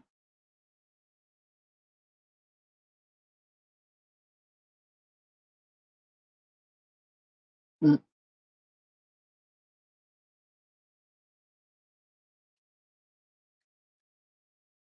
Pull me a little closer, John Deere. Okay. All right, I don't have any glare on my glasses.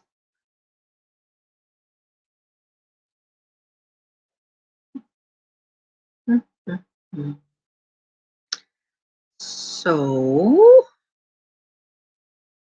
where is it?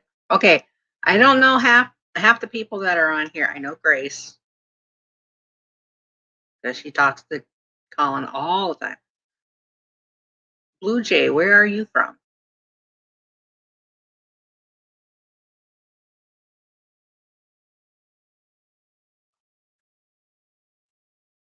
What do they say, Bob? Oh, Blue Jay told Grace a joke. What was the joke? What did the plow say to the tractor? What did the plow say? Pull me a little closer. Okay, he's back. That was a good joke. Hey, hon. Hey, What? come here.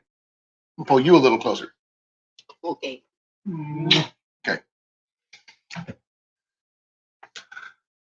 Hey, South Florida, how you doing? That was a good joke, by the way, Blue Jay.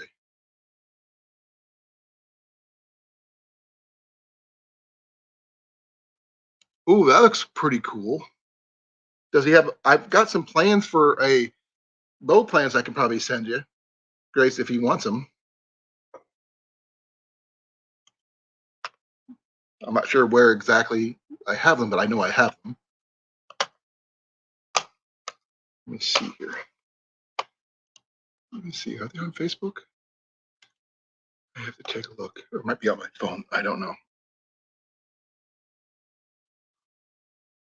Let's see here.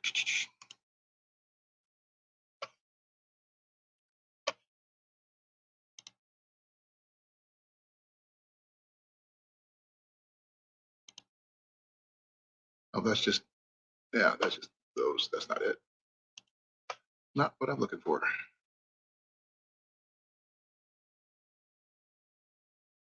Nope, nope, nope.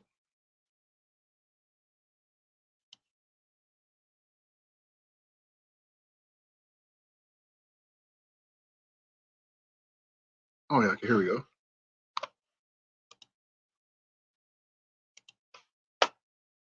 Yeah, I can show you what I could find here, Grace. Give me a second here.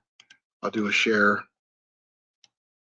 Then I can probably send it to you on my. Let's see if that works.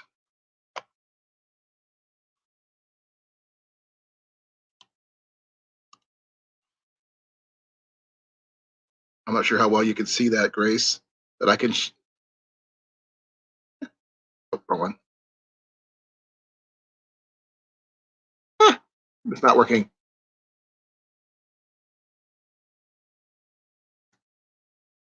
Oh, you get the idea.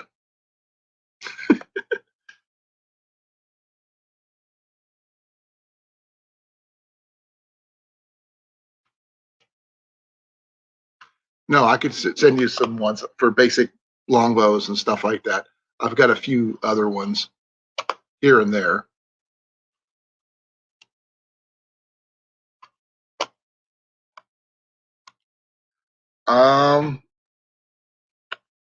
There's a couple good bowyers and stuff. Let me do some checking.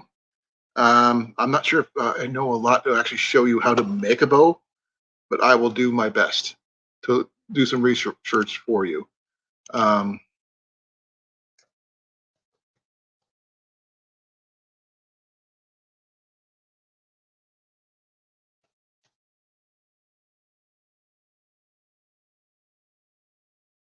Well, actually, that's not a bad. I think I may have found one. Give me a second here.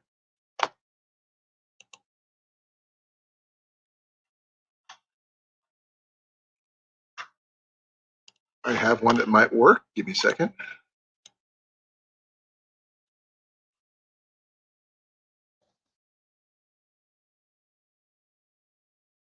I found one that might work for you, Grace. Here is the. Oh, let me do something here.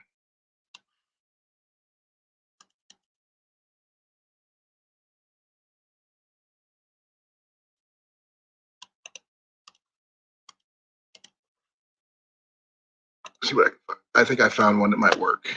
Maybe.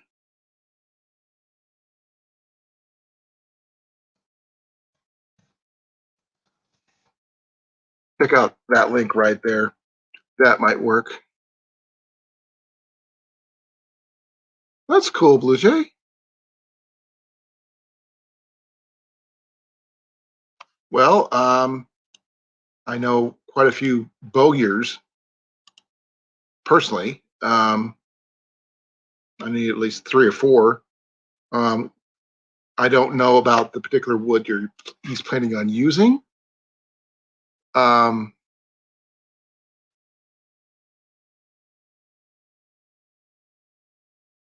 see here.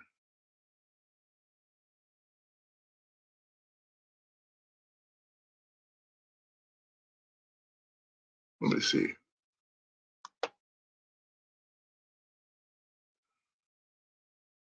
Let's see here.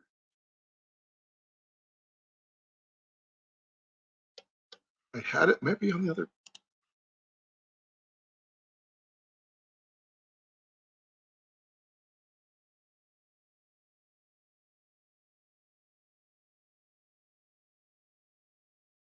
I'm sorry, I'm just trying to catch up on the chat thing, so bear with me here. I think I might have my page a little bit too big. There we go. That's a little better. And if anybody's interested in coming up and talking, you're more than welcome to. I'll place that down there just because.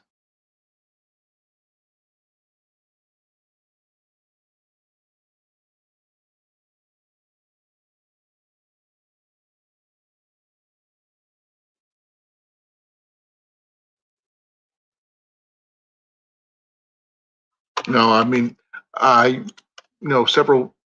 Like, see, I can see I can see several good bowyers on here. Kramer and Emmons does a really good series on bow making. Richard Head Longbows, I've been following them for a few years. They do really well. I've seen other sites do something like that.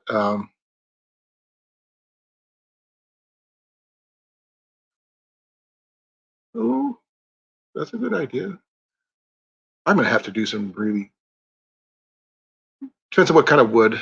You can make a hickory flat bow or a yew recurve, depending on your gear and his skill level.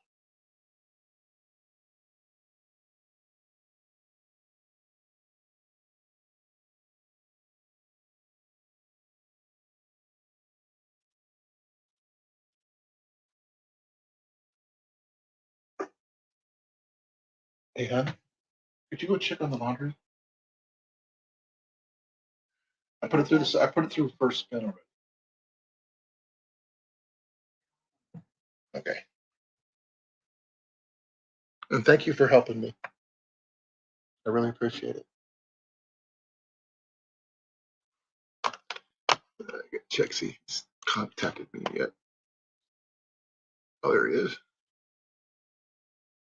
Okay.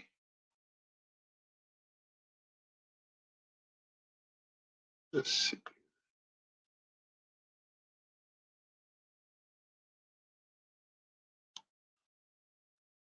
Let's.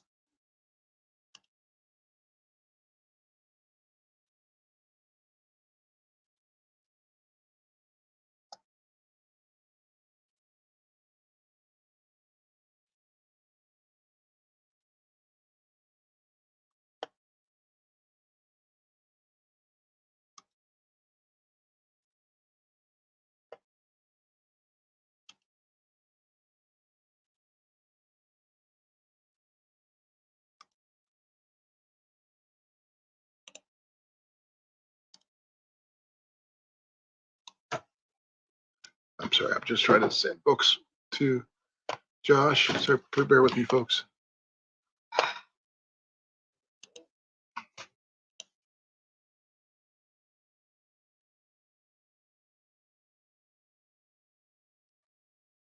Please bear with me, Josh. If you can.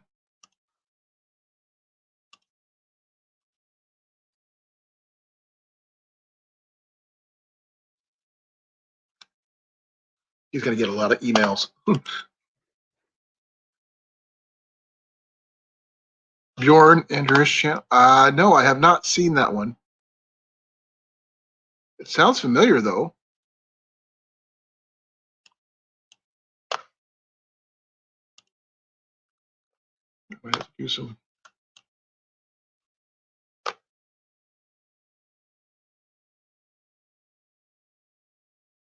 Let's see here. Let's see, what's the name of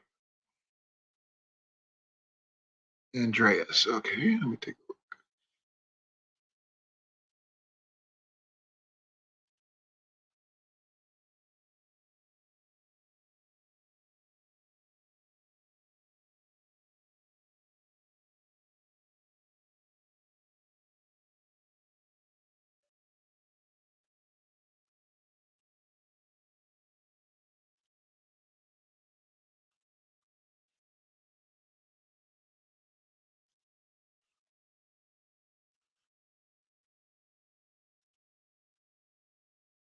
Okay, I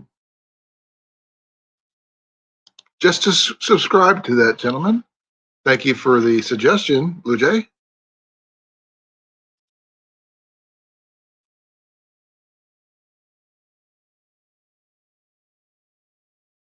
Oh, to be honest, I am not a bowyer. I've made arrows, I've repaired things, but I'm not a bowyer by any means. I have friends who usually take a decent bow takes about a month, depending on if it's a recurve, because it's got to be put in a hot box.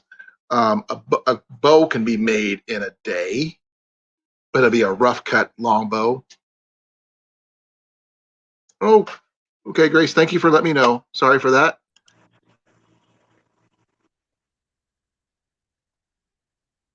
Okay, Grace. I can't see you. That's right. Don't feel like being on camera tonight. Oh, that makes sense. We need to get your little picture to put up there and say, "This is me." If I knew how to do that, I would do it, but I don't. Well, you could just put up just any picture for that matter. I don't know how to do it though. Let me see here. Maybe I can do that. Nope. No, it's basically what you do when you go whatever how you sign into your YouTube. There's a little image thing you do when you put like you do when you put your name up.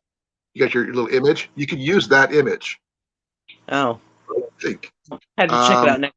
See if I can figure out how to do that. Let me see here.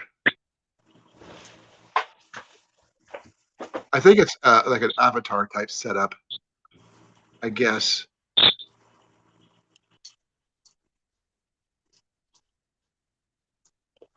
That's yeah.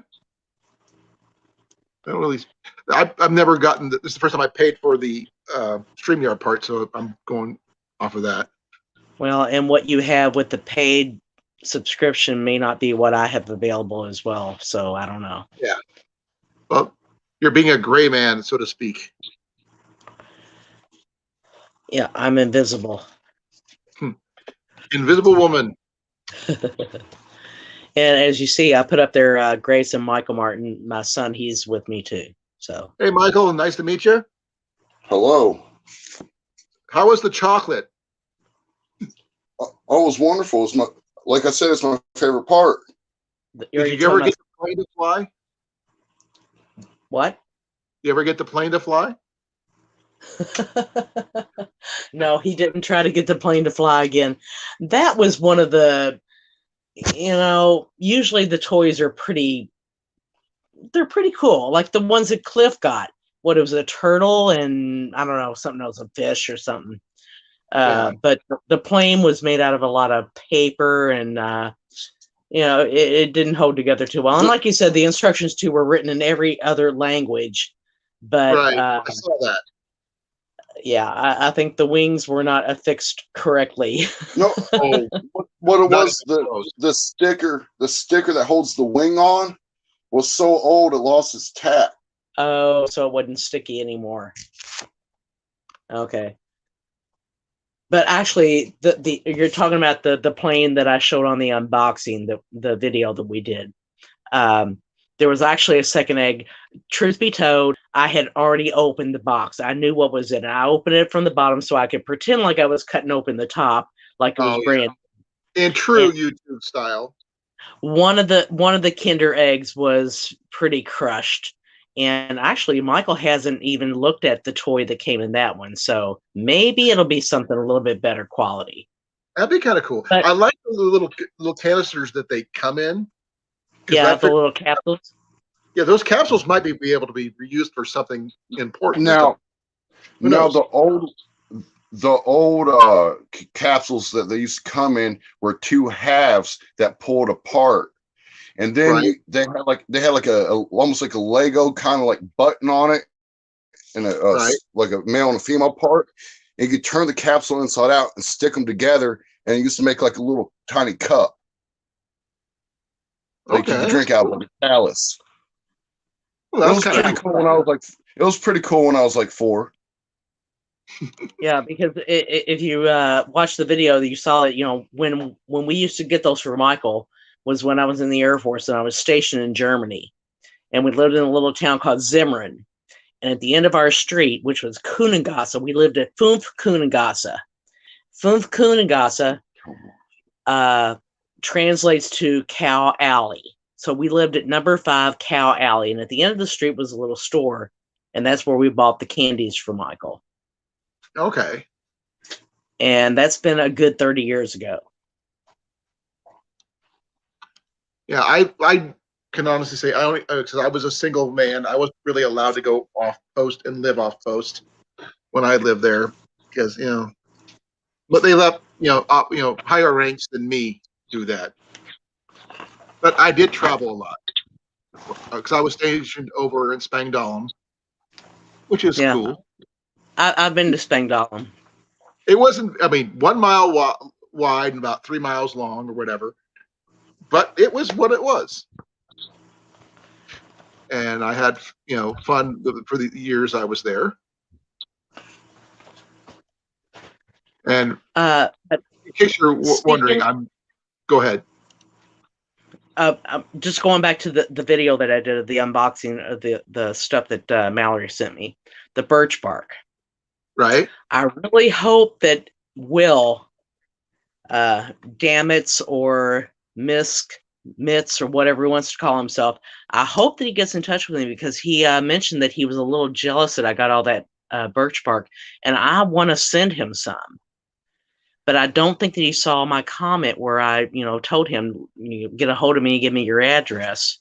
So hopefully he'll see this or one of the other posts that I did, and he'll get a hold of me. Well, It was a lot of birch bark. I'm going to backtrack here, see if I can see anything. Okay. No, I don't see where he. The last thing No, I I saw think from. Go ahead. Yeah, I think he left a while ago. He said he was having family time tonight. Oh yeah, spending time with his significant other. That's pretty cool. Yeah, and Fox was in the side chat. He's asking if I saw how much bark that Mallory sent to him. Yes, I did. I don't think I got quite as much as him, but still, it's so much. You don't Yeah. need a lot. So if Will would like to have some, I'd be happy to send some to him. Yeah, I mean, considering he lives up in Washington State, so it's so interesting that our little crew here is so diverse. I mean, you in Indiana, me in Iowa, like Blake down in and is in Georgia, Georgia, Travis yep. in Florida, Johnny Hawaii, Will Washington State, and Cliff is in New Mexico. Yeah, And Michael, my son Michael, he was born in Georgia. We were stationed at Robbins Air Force Base when he was born. oh, so you're a Georgia boy. Oh, that's cool. I mean, Blake would so get a kick out of it. You getting ready for bed, love? I can't. She's Yeah. okay. You want to say hi to Grace? Oh, okay. Yeah, she saw me. Oh, okay, that's cool. Hi, Grace. Good night, Jenny. Night.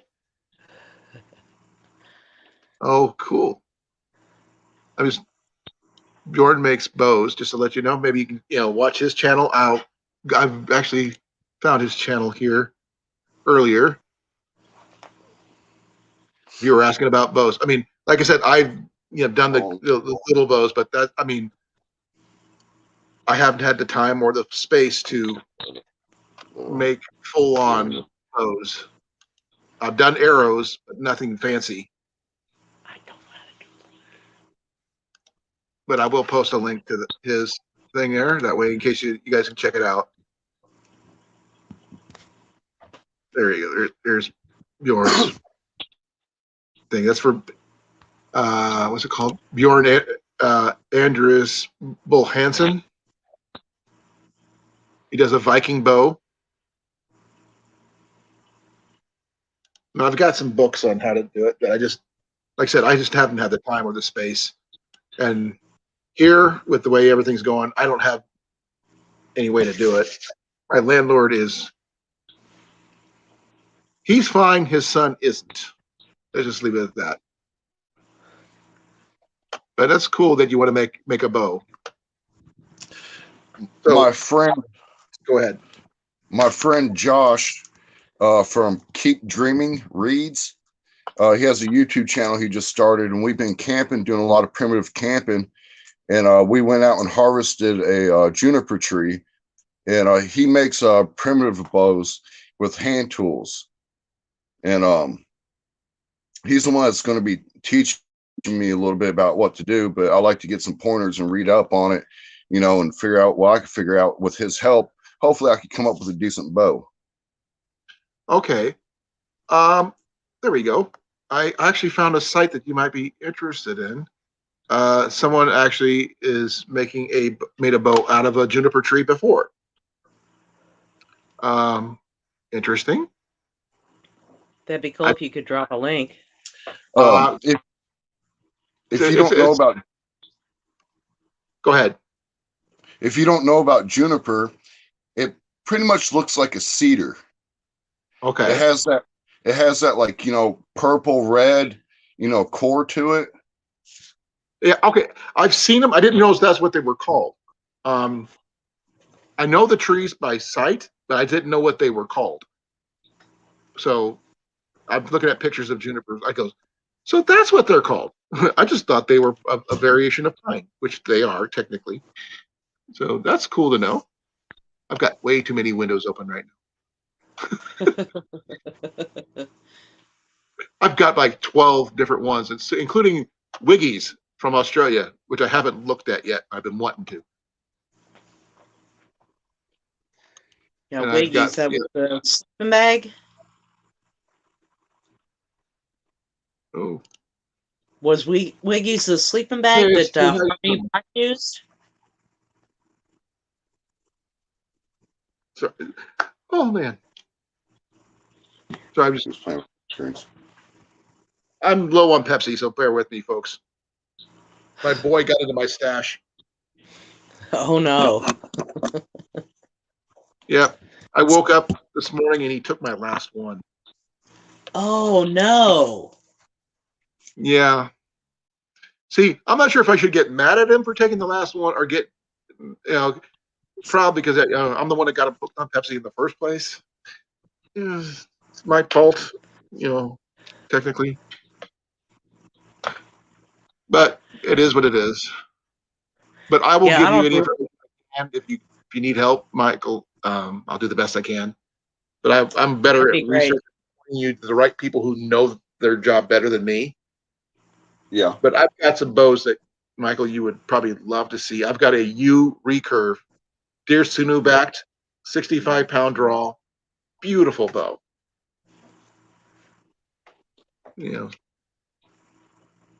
Actually, what the heck with it? I will show it to you. Oh, cool.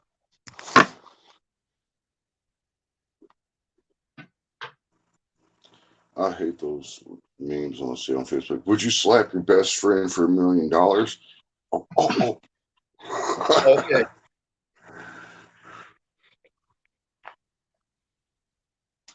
I got to make a new string for it, mind you. Bear with me. Let me go make this full screen here. Okay. Ow, Mac, it hurts. Okay, there's the handle. That's you right here. That's all you. This is deer sinew right here.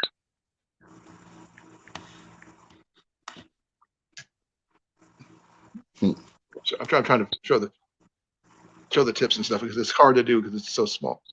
My camera's so small. That's the tip. That has a real nice finish. It does. And he did this for me. I didn't. I just he's always made longbows. My friend Scott. I lost the little tip part here, but it still shoots just fine. I helped him harvest the wood from the. I just hauled it out of the tree, out of the forest with him, because the DNR was doing some clearing and they had some yew. And this thing is just okay. I'm not sure how well. Let me turn on the light. We can probably get better light to see the finish on this thing. Okay, take a look at that. It's a shoot off the hand style, and it fits my grip just amazingly. But it's just one of my favorite bows, as you can see. I don't think mine's going to turn out that good. Well, my friend Scott is from Perry Winds Archery, and he made me a couple of good bows. I got one that he made. It's a 100-pound bamboo-backed longbow, and I use it for demo purposes only. I mean, you can't hunt with it because it's just too heavy. But it's really cool to say that I have one and I can shoot it. I actually hit what I hit, which is really cool. Okay. All right. Coming from somebody who doesn't know much about archery, when you say 100 pounds, that's the draw weight, pulling back. okay, not how much it weighs. No. Okay. This thing weighs maybe 2 pounds tops. Oh, okay. It's pretty dense. If I had to lift a 100-pound bow, Well, you got to pull 100 pounds. You have to pull 100 pounds on the string. I understand now. Yeah. And it's not exactly a pull, which is another thing that's another misnomer, because it's more of a anchor push pull, not just a straight. Yeah. You can pull it back to your ear, but the thing is, if I did that, I wouldn't be able to control where I'm hitting. So I usually go to the corner of my mouth about that far, about to right here. But like I said, there's the deer sinew on there. kind of gnarly looking. It's the hold weight at full draw. At 28 inches, which is my draw weight. Draw length, I should say. Michael, what's your draw length? Do you know? Like I think like 29. 29, maybe? About He said, 29, 30. Michael said maybe his draw, what do you call it? Draw length? I heard Draw. draw length. I can hear him what he's saying. Okay, Mine's- all right. So I generally pull my 74-pound longbow. I'll show you in a second. I mean, that's what he's into. Yeah.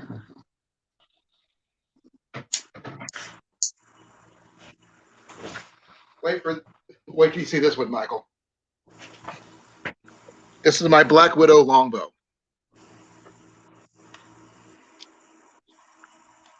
Okay, here's the little symbols for Black Widow, as you can see. And let's see here. There's the name of it, Autumn Gray. Let's see if I can get that up there for you guys to read it. Oh, it's upside down. Nope, I'm upside down. This is Autumn Gray. And there's the draw weight at 28, and it's a 68-inch bow by Black Widow Bows. So it's really cool. It's a 74-pound draw, and this thing shoots like a dream. It's a reflex style bow. Colin, is that customary in archery that on the bow you write like what the draw length is and all the stats for your bow? Yes, no. Yes, actually, generally, yes. Especially when it comes to like takedown bows, like you've seen the bow that Johnny got, and maybe Sam Sage, I think. Yes, as well as the one Greg has that I sent him. I'll show you other bows that have that on there. The one I just showed you earlier, that one was a simple custom one that he gave me as a gift. He said, "What? Yeah." He said, "I thought I was going to sell it." He says, "What's this for?" He goes, "Well, this is for you." I go, "Okay, I take it." Hey, gotta interrupt just a minute. I just noticed that Trail Trash is in the chat, and so is Blake. I think they're recent rivals. So, hey, both of you all, hi. Blake is back. In other words, Blake was here earlier. Oh, was he? I don't think I saw him. Okay. Yep. Okay. Here's my Samick Sage. Okay, this is my personal one. You see, they do say that on there. See, 62-inch size at 55. This is generally at 28 inches, which is the industry standard. But one other thing I like about the Samick Sage, which some people say it's an overrated bow for a starter bow, but it's got a beautiful finish. It's got all the bells and whistles that you can have on it, and it's you can take it down and put it in your backpack. And Cliff has one as well, so he understands exactly what I'm talking about. You, Cliff, and Johnny have this bow. Right. Which is really funny since we're all left-handed. Which is Oh, and you know what? Little fun fact here. My son, he's left-handed. also. I know. You told me yesterday. But Thursday. But he shoots right-handed. I eat right-handed. I do everything. I'm omnidextrous. I do everything with my right hand except for drawing or writing. My wife is left-handed, but she has to shoot right-handed due to the fact that she's right eye dominant. That's the main issue. Yeah, I think I told you the only time I've ever shot a bow this is different. was when went on a camping trip. The only time I've ever shot a bow was when I went on a camping trip with Michael when he was in the Tiger Cubs, which is like the precursor to the Boy Scouts. And we went on a camping trip. I was one, Grace, at one time. Yeah, I made it all the way through to Boy Scouts, but I only lasted a Boy Scouts for one day. The Well, the Scoutmaster didn't like me. well, during this camp out that I went on with Michael when he was in the scouts, one of the activities we did was archery, and I remember that they had you hold your fingers up somehow to do the test to see which eye was dominant. Okay, that's this one. You look at an object in the distance with both eyes open, then you close one eye, or then the other, and you'll find out whichever one moves Right. is your non-dominant eye. Right. That's how you tell. And for Michael, even though he was left-handed, we found out that he actually did better Right eye with the right hand. Jenny's Yeah. the same way. Though I did have an uncle who got injured in his dominant eye and got blinded, so he had to become left eye dominant. Obviously, he had to switch to be a left-handed shooter. Interesting. No, which is really interesting. He used to have this 22 caliber left-handed revolver that had 7 shots, which I would love to own. But I was just his nephew, not his son, so I never got it. So he found out that it was no longer useful to him. He couldn't use it really. No, he had to shoot left-handed, but all his right-handed gear he had to basically get rid of. Oh, hi Mallory. Hey Mallory, how you doing? Thank you for coming. I was wondering if anything's possible. As you guys, you can probably tell, I got my StreamYard back. I paid for the privilege, but it's worth it. This live stream has been really interesting. I learned a lot about Australia so far. We're talking archery. I really want to see that bow when you're done, Michael. I'm gonna see how it looks. Now, Well, he is the hasn't bow even for you, yet. Grace, or is it going to be for Michael? Oh, it's for him. For him. Okay. So his is probably going to be around maybe about 45, 50 pounds, maybe, depending on his draw length. I'm talking with Grace, Mallory. Give me a second. I'm sorry. I was doing this. I was showing off my bow. So there you go.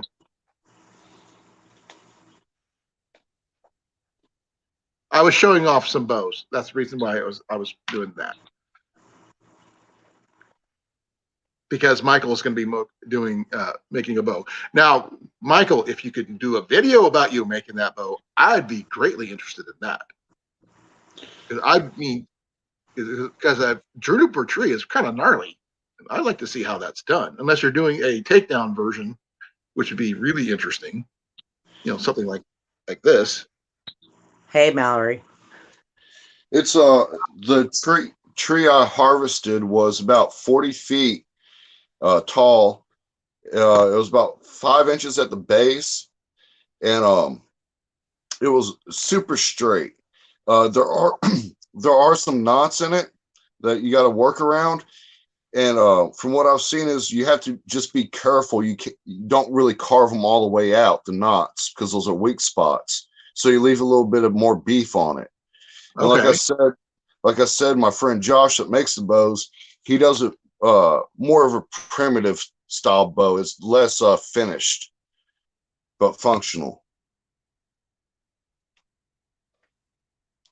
Okay. And he has a video up where there's a 2-minute part or 1-minute part where he shows off one of his bows he made for his son. It's about maybe 20 foot-pound, just enough to, have fun with. Well, and his son is a 7-year-old? Yeah, about 7. Yeah. He's a young child. Now, I actually have something that's really interesting. Got to do something. I'm writing something down for drops real quick.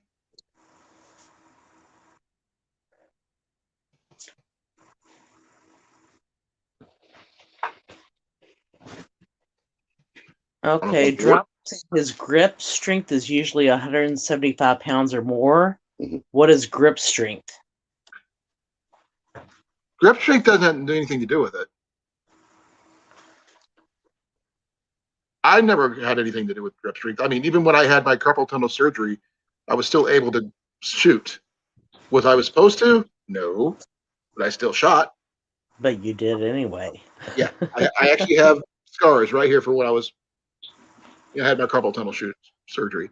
But I actually, something my boy and I found. Well, I should say he found in a citywide trash day that people were just throwing stuff out of their houses.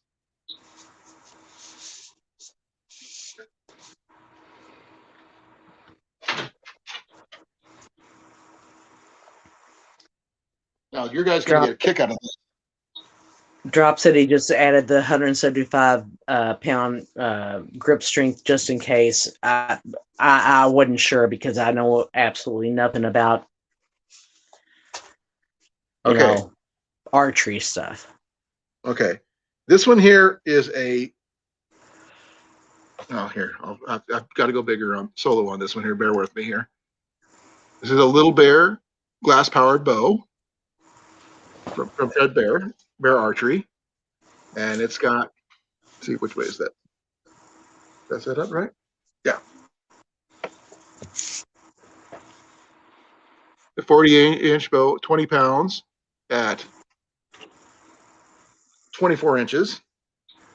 So it's probably a little significantly higher than probably about 25 pounds at 28 inches or better. And this is, which is really interesting. Look at the date on this one. 1953. They threw it out. So Colin, they you said it was traditional for like the draw. What do you call it? Draw length. The draw length and the different stats to be imprinted on the bow. Right. Does that change after time though? I mean, like as a bow gets older, does the wood dry out? Does that change? It can, depending on the type of bow. If it's a self bow or something homemade, some of my older ones, if they're not sealed properly, you got to seal them every couple of years or every year, depending on what kind it is. If it's a one-piece solid bow, like say Osage orange or something like that, or lemon wood or what have you, you got to seal it every once in a while. Now these fiberglass backed ones like this, not so much, because everything's already sealed and glued up and everything else. But they can dry out if they're kept wrong. Definitely do not get them hot. Keep them up. You hang them, like that. But don't ever stand them up in a corner. Well, if they can dry out, can they also maybe if you're in a humid environment, could they also absorb too much moisture and that would change? Yes, and that would make them lighter. There's the humidity does have a tendency to do some damage to them. But like I said, with the sealed bows like this, that are fiberglass backed, that's less likely to happen. The other bows like my U-bow and my other longbow, there's possibility. So in other words, natural wood would be more susceptible to changes versus the fiberglass. Okay, that is all right. Correct. No, but like I said, I actually found a couple of bows this weekend. One compound and 2 fiberglass and one really beautiful 25-pounder. But they wanted like $90 for it. Okay, when you say 25-pounder, that's the draw strength? That's the draw weight. Oh, that would be 25 pounds and very much so, right? Well, for me, it's not. That's just me, but I've been shooting all my life. From what I've heard is for hunting, like some states are different, but most places you want to hunt with at least 60 pound. 45 is generally minimum in most states, but that changes per state. So you might want to check your state laws on that. The DNR usually posts it on their websites for every state, what the minimum requirement. And some places have you do a test to prove that you can shoot what you can do, because there is a season for deer in Des Moines inside the city limits for archers that you have to prove you at 20 yards, you got to hit a target, the center bullseye 10 times out of 10 at 20 yards. That's funny. Even hearing you say that they have a limit of what you can hunt in the city.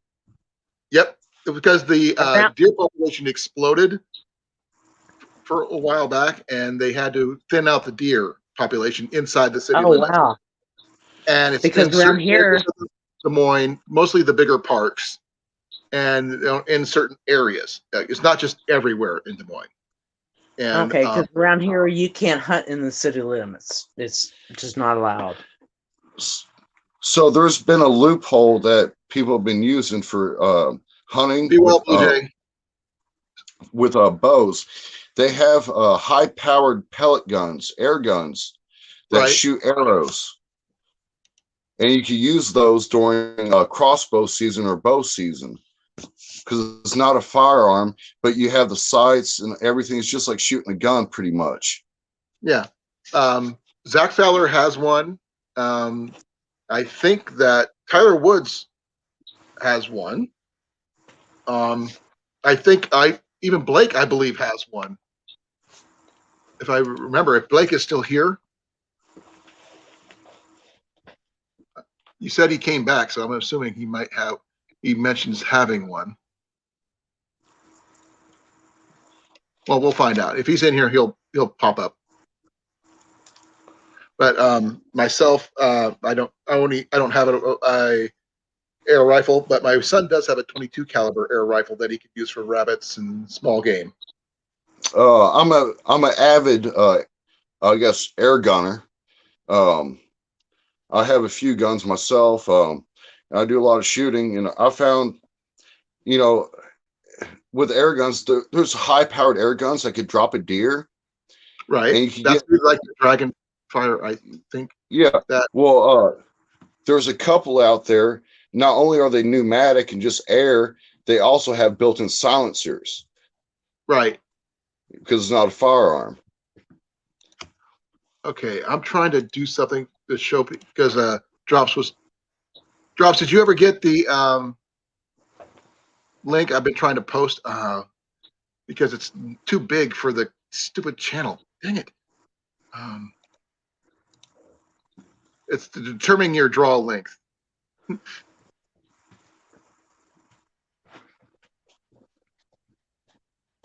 Try clicking on that, see if that works.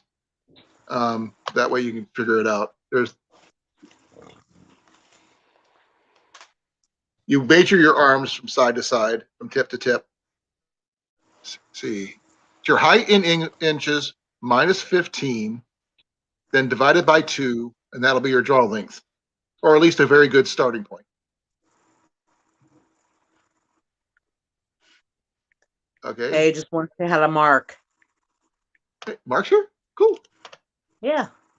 Hey, Mark, how you doing? Thanks for coming. Yeah, but what do you think about this little Bear Reeker? Nice little, and the fact is, it's left-handed. You don't, from 1953, you don't see those. Tiny little thing.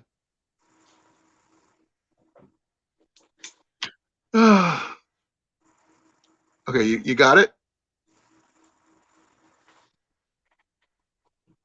Okay.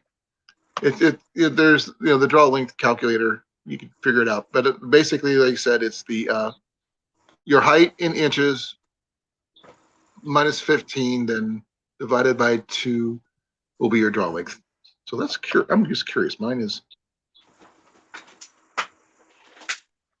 68 minus 15, 53 divided by 2. I'm not sure what that would be. I gotta find that out. I'm just curious. Oh, It says I no. should have a 26-inch draw length. That can't be right. 68 Hi, Howie. minus 15. What's that? Yeah, it said I should have a 26-inch draw length, but I don't. I have a 28-inch one. That's interesting. I got to go tuck my wife in. Be right back. Take over, Grace and Michael. Say, talk to people. Yeah. Hi, Howie. Thank you for coming. I'll be right back. I got to tuck my wife in. Well, first of all, Mallory, if you're still there, thank you for all the stuff you sent, especially the chocolate. That was nice. Hey, Mal, did you see our video?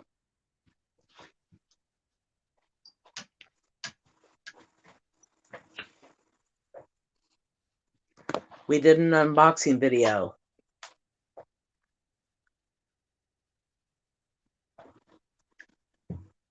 There's about a minute delay between.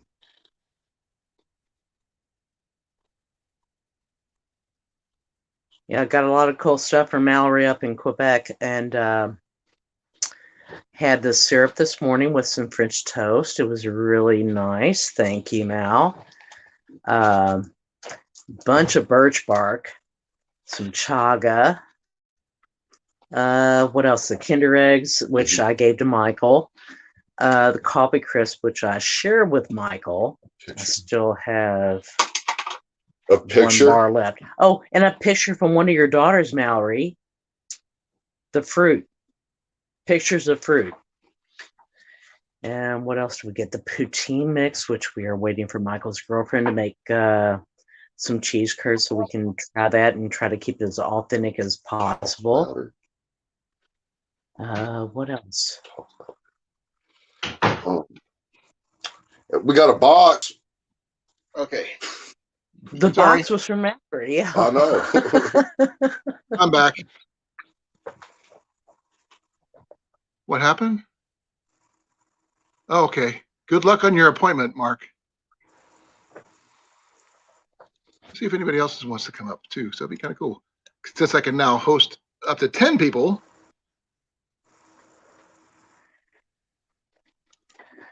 Mallory, I would send you a link, except that I don't know how to do that. I am tech challenged. You just type issue. Okay, to your channel, Grace. Yeah, she's asking for my channel. Give me a moment. Let me see what I can do. Just open it up, copy the address, and post it. Oop, too far. Good luck, Mark. Okay, here you go. I got your link, Grace. Thanks, Colin. Not a problem. Here you go. Mallory, make sure you watch not just the first unboxing video, but there's another really short one, a part 2 that I did because I missed a couple of things. I watched them both, Grace. I think Trav, Trav, I see you're still in here. I was so surprised because I did not realize that there was a message written on the bottom of that shopping bag until I rewatched the video that I was the first one that I did. And when I saw that, I was like, "Oh my God, what is that?" That is actually freaking cool. I actually think really was. Sell those. Made me very happy. I think Trav and Matt could sell those shopping bags. Oh, they do sell them. Yeah, they're freaking cool. Pick up your trash. Yeah, pick up your trash. That's right. Pick up somebody else's trash. I do a lot of that when I go fishing because, I mean, the fishing gear that people leave behind is just crazy stupid. That's funny you should say that because I don't fish much, but I went fishing with my husband this past summer, and I posted a picture over on Instagram, I think, of the fish that I caught, which was only maybe 3 inches long at most. But anyway, while we were out there doing this fishing, I was looking around. There were like cigarette butts and cigarette packs, and there were candy wrappers, and there were water bottles, and there were, all kinds of stuff that was just laying around on the ground, trash. So I started picking up, and my husband's like, "What the hell are you doing? You're picking up that dirty stuff." I'm like, "Well, I got soap at home. Wash my hands when I get home." So for Christmas, he got me some of the grabbers, so I don't actually have to touch my hands to it. Okay. You got the claw, as I like to call them. Right. And every time I say the claw, I keep on thinking of Toy Story and the claw machine. But Grace, did you see the book I was showing Josh? Yeah, I saw the books. You were talking Have about you seen this one? I know you got the bigger one. You have this one. Yeah, that's one I was saying in the chat that my husband has the whole set of those. Thing is, I found this for $2.50. I'm sure that's cheaper than if you bought it off of Amazon. I'm not even sure what the original cost it was, but I got it on sale for 50% off. It was $5. And the fact is, it's got some really cool information. I mean, I would love to have the hard copies of these, but I can't afford that kind of money. All I have is the PDF files on like 6 of them. And that one. Uh-oh. Travis has got a new kayak. A Hobie? I have no idea. Yeah. What kind of new kayak is this, Trail Trash? Oh, Mallory's out. Love you, Mal. Thanks, Mal. Bye. Wow. Must be nice to have that kind of money. Sorry, getting a little jelly. Yeah. Hey, there we go. We don't really have. I don't think we really have any place around here to do much kayaking, but canoe. There's a lot of places where you can rent canoes. The only place around here that can do that is up in Quabi. Not that many places. Oh, he got his basically for free, minus the cost of a tattoo. Oh, nice. That's a good trade.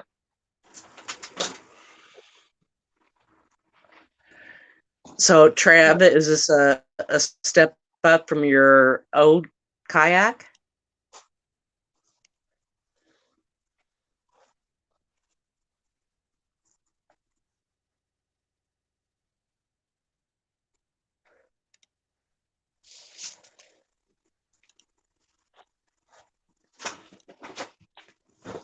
No, it has a fish finder setup and dry storage, and it's a sit-in, and definitely a step up. I can understand that. Cool.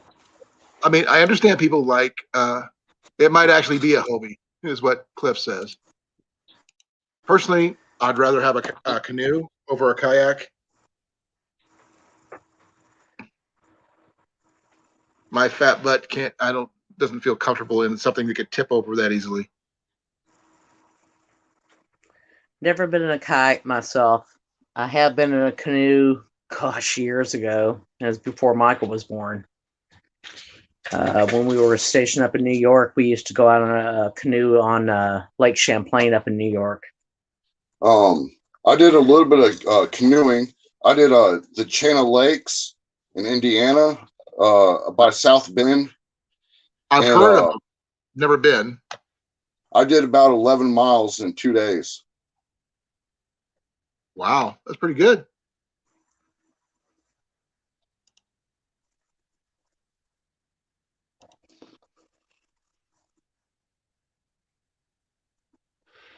I just got a message from Josh from In Your Yard Homestead. He's liking the books I sent. Like I said, I've got the first few books sent to him. That's something. I don't know if you saw it, Colin, but when he was up on the panel, and then shortly before that, Bomber Steve had been up. Those guys are really interesting to talk to. A lot Oh, of yeah. knowledge. Yeah. Steve has been on my panel before, a couple weeks ago, actually. But Yeah, I Josh, saw first him. time I've met him as today, and he's really interesting. Him and I, we have a lot in common, which is really Hey, cool. good night, Mark. Night, Mark. Goodwill on your appointment. Hope Yeah, good everything's luck, buddy. A-okay.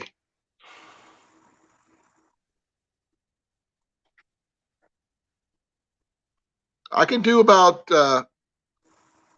11 to 15 backpacking, Blake. Can you do that with a 70-liter backpack? I think my backpack is what, maybe 35 liter? Michael? About 35 pounds. About 35 pounds. Well, I don't know what that equates to, but Yeah, we carry about 35 pounds when we go camping. I carry about between 30 and 45 because I generally have to carry for two. Like I was telling, it was Steve or Josh. I can't tell which one it was, but because my son carries his gear, but I have to carry the food yeah. because if I didn't, he would eat it all. Yeah, and unfortunately, we found that, we haven't really wholeheartedly tried to do much foraging, but I don't think there's a whole lot out there for us. And as far Right. as hunting, the deal is that where we hunt is on my friend's land, and she Right. is a dog rescuer. She's a animal lover, and she really doesn't like the idea of us killing any animals to eat. Not that we have seen an overabundance of them anyway, Right. but she did give us permission that we could shoot or we could somehow kill fish, crawfish, frogs, rabbits, Turkey. wild turkey, pretty much squirrel, whatever, rabbit, whatever we might find, but she doesn't want to know about it. Okay, that makes sense. But That's something to do with my 22 today, or yesterday, I should say. But we haven't really seen much of that out there anyway. Yeah, Right. Michael, I know he's seen plenty of deer, but the thing is, we're camping for 3 or 4 days at most. Right. It doesn't make sense to kill a deer. Yeah. Well, this is what I picked up yesterday. About $15. This one's from 1978, according to the paperwork. No, sorry, 1986. Harvest. I didn't have a scope, so now I do.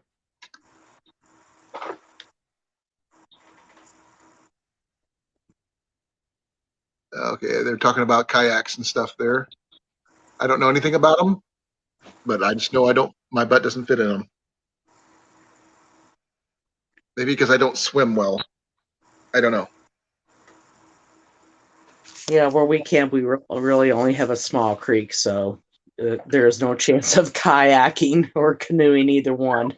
Well, if you ever happen to make it out to Iowa, as a suggestion, go up to Yellow River State Forest in northeastern Iowa, and it's not kayaking country, but they do have on the Yellow River itself where you can kayak and canoe, as well as the Mississippi, obviously. That's where you do a lot of your hiking videos. Yeah, well, not all of them, but some of them. One of my favorite ones, actually locally, is Robert Mitchell Park over in Mitchellville. I discovered that one by accident. That's where I found the ferro rod that I sent to Nicole. Someone left it behind. So hey, free ferro rod is a free ferro rod. That's interesting. You said the Yellow River. Mm-hmm. I fished at the Blue River. And also the ferro rods. I just went to Harbor Freight and I saw, magnesium blocks with the ferro rod. They had them for $1.50. Really? Well, depends on how the quality of the ferro rods too. It's I- not good. It's not good, but it's good enough to get a spark. Well, Yeah. I think it may not even be so much about the ferro rod, but the magnesium.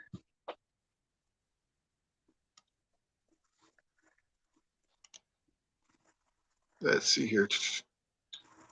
Yeah, the magnesium. I mean, no, the ones I have don't have. I mean, I've got one that has a magnesium bar, but I'm talking about the actual ferro rods themselves. Yeah. No, I actually have one I carry with me in my pocket, a Coglin. Simple thing, it works. But I got one with the fire kit I got from Cliff, and that one's a really good one itself. And I just found out on Thursday he's sending me an almost 8-inch ferro rod. That Oh big. my goodness. And that one is going to be freaking huge. Well, I'm hopefully sure that'll throw just some under good 8 stuff. just under, and it's like that big around or so.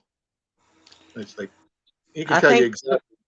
the one size. that I have, the one that I have from Nathan's, I think it's 5/8. Yeah. Yeah, it's just a little over a half inch, and it's plenty good. Getting it. This is my day pack, by the way. My everyday carry. It's just a little heavy. Just making whole socks. No, my fire kit that I carry with me is the Boss kits that I got from Cliff combined all into one bag. I think it would do good for summer. And I've got this one, which is a custom made one. Is fairly substantial in size, as you can see, but not very long. Probably about 2 inches or so. But it's got a really cool feather design on the deer antler on both pieces, the striker and the steel. So it just got a little piece of squared steel right there. And the one that came with the actual kit. Oh, sorry. Nothing fancy about it. Just a striker and ferro rod. That's really hard to use there. There you go. But that's that one. And I carry 2 more with me in my pockets of my coat, my pants, wherever I go. It was interesting going into a government building and they had me empty out my pockets. And I had like 5 different ways to start fires. Walking in, they were looking at me and goes, are you an arsonist? No. Prepper. He goes, oh, that's my EDC. Okay. They just said, go on in, put it back in your pocket, that kind of thing. But they laughed. Well, I don't really carry an EDC on me, but if I leave the house, I'm in my car. Wherever I go, my car is with me. Oh, So in my car, I do have a small EDC kit. I've got some cordage, a way to start a fire. I've got cordage. I've got fire. I've got my alcohol stove, alcohol, my wood gas stove, my kettle, my mess kit. That's just a little bit of stuff. I've got this here. Yeah, all my stuff that's in like a shoebox. Yeah, this is a Light My Fire Mora.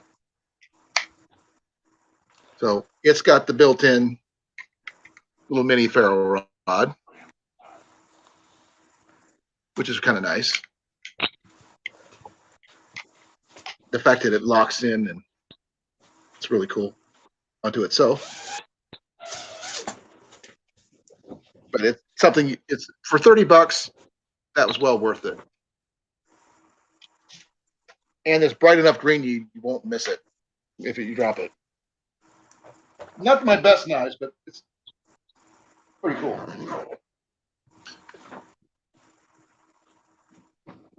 I'm not sure. I mean, I did a bag dump a while back. I don't know how well it turned out, but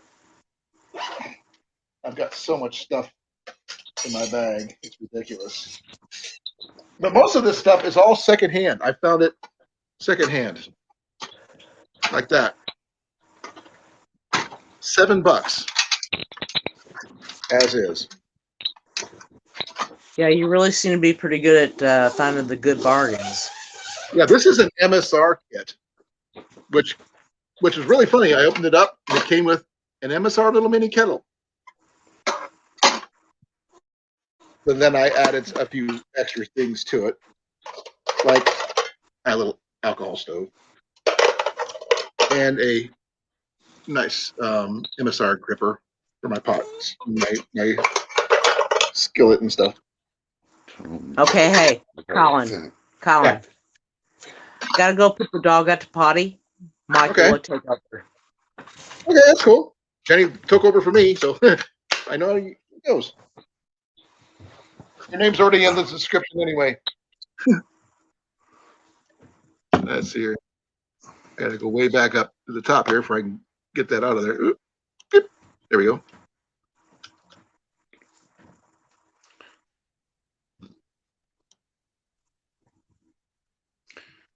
There you go. Yeah, they're still talking about kayaks. At least last time I checked, that's what they're talking about. Yep. Oh, I saw something, guys. I'm not sure what it was. It was on TBS about Zach Fowler doing a show or something. It was about him using a slingshot.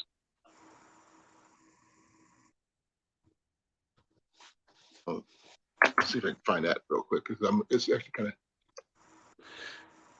When I first saw him use a slingshot, I thought he took like 1,000 takes for all his videos. And then I started like, is he really that good? Oh, he he is. seems to be that good. I was really impressed. I was like, he's got to be doing some editing. And nope, Okay. he's The good. show was called Go Big Show Monster. I said whatever is the show. Let's see, what's it called? I just happened to see the thing for it. I'm not sure.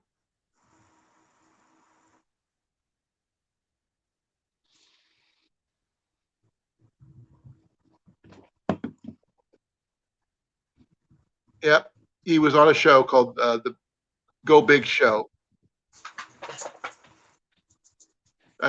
Judged by the Truth Hurts, whatever that is. Okay, looked interesting. All right, Grace is back. Hey, Grace. Hey, Greg, how you doing? Yeah, I'm back. Greg just showed up. Hey, Greg. How's the bow?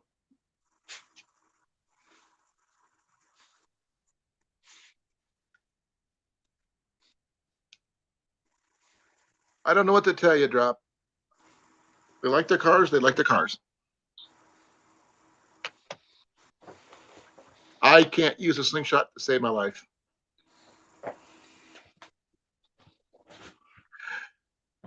And just to let everybody know, I will be ending this live stream at 11 p.m. No more, because I'm just basically beat. So this 6-hour Well, it was live a nice stream. surprise. Well, it was something I just, I felt the need to, be online for a while and talk to people because I've missed people. And the fact is, I paid for the service. I might as well use the service. Sure, for sure. And for the money, it's not $25 is what I paid, and that's not bad for what it allows me to do. And considering my So- live streams usually last about 6 hours, surprisingly enough, because right now I've been on. How long have I been on? I don't know. Usually it tells me. So how many hours do you get with the pay subscription? It's unlimited. Unlimited. Oh, well. Unlimited. Oh, Colin. That's the We bonus. can be on all night. We can be on all night.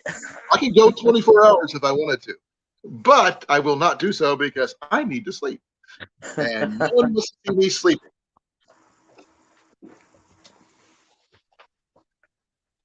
Now, Grace, I have questions about your Foxfire books.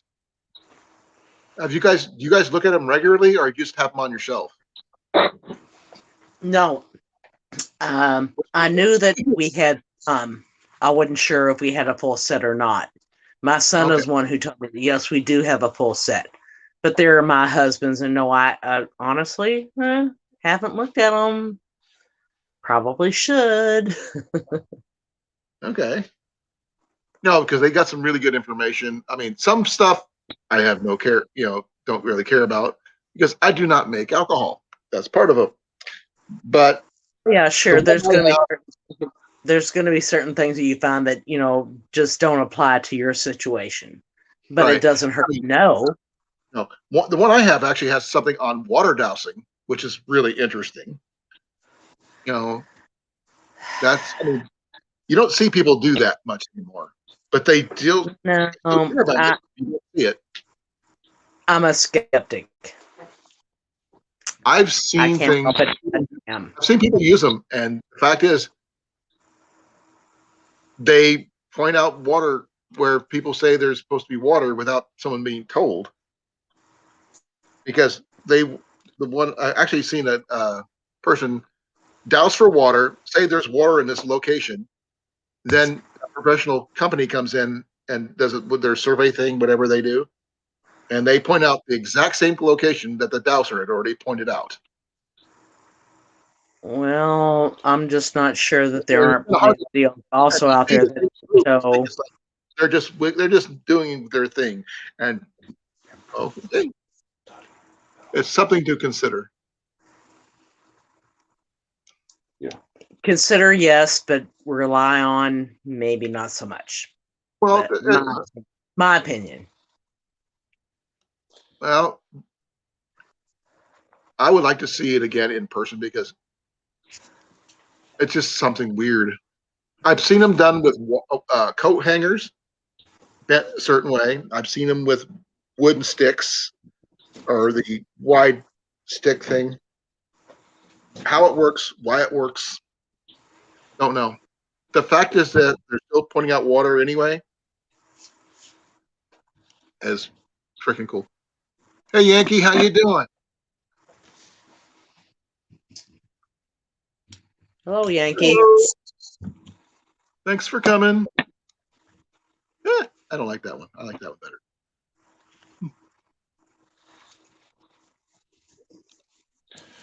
Oh, this is weird. What's I got weird? well, one is my eyes are tired, but that's neither here nor there. But so many people in here on a Sunday. I think it's cool. Don't get me wrong. I love it. It's just interesting because I started off with people from Australia and they're getting closer to home as we go. Glad to hear it, Yankee. Glad to hear it. Hitting all the time zones.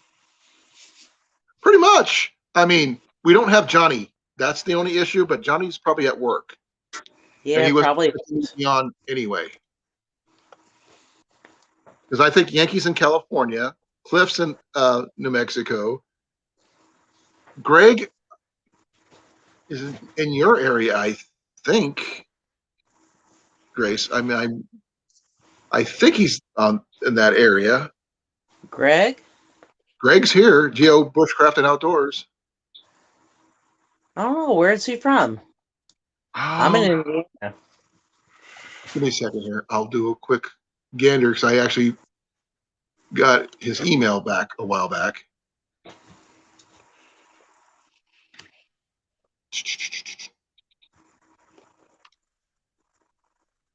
That's not it.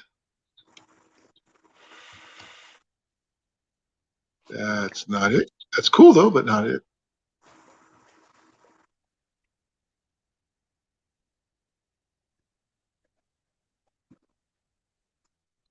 Yes, That's not Jason. Jason is in Arizona. okay. Yes, Jason McDaniels. Yeah, I know about that. I'm just trying to remember. Greg is. Greg, where are you from? I thing is, I'm trying to find it in the email that I have, and it's like,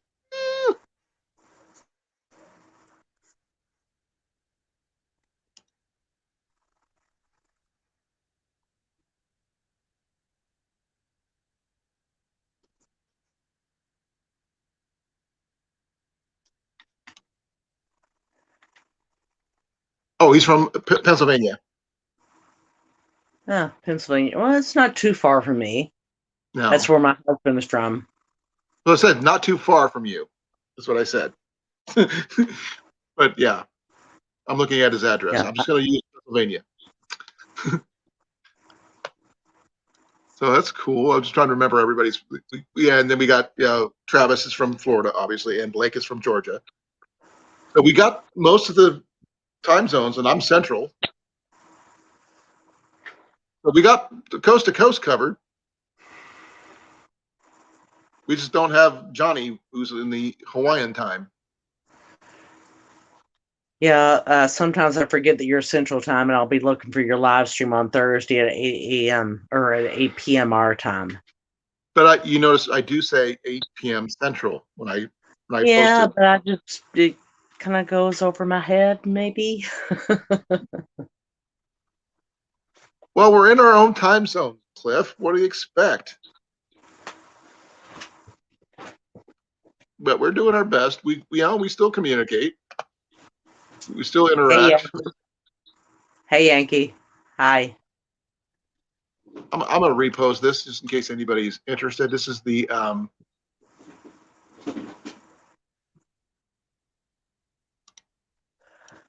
let's see. This is the draw length deal for anybody who wants to learn how to do their draw length calculator. So it's pretty simple, even though I think it's way off when it comes to me. But then again, I have been shooting all my life. And it says my draw length should be 26 and a half inches. And I pull 28. Well, I guess it all depends on the person, too. You know. Yeah. I've been shooting. So you can have a general formula, but, you might have to tweak it a little bit.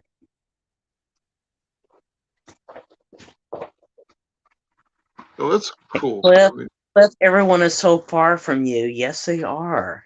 Maybe you need to move.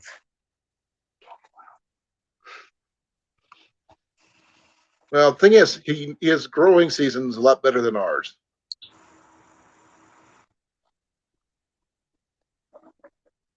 I mean, he's got a.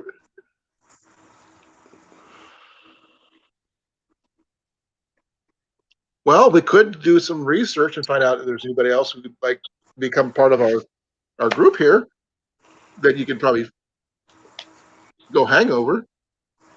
Hey, Kevin, thank you for coming. Another person from the Central Time Zone.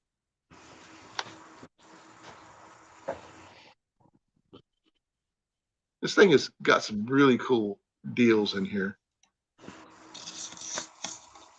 I can create a brand if I want to. Brand name. What's a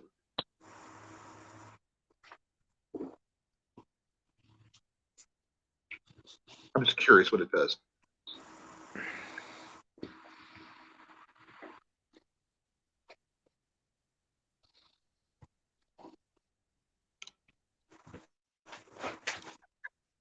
Okay. Stuff's working great.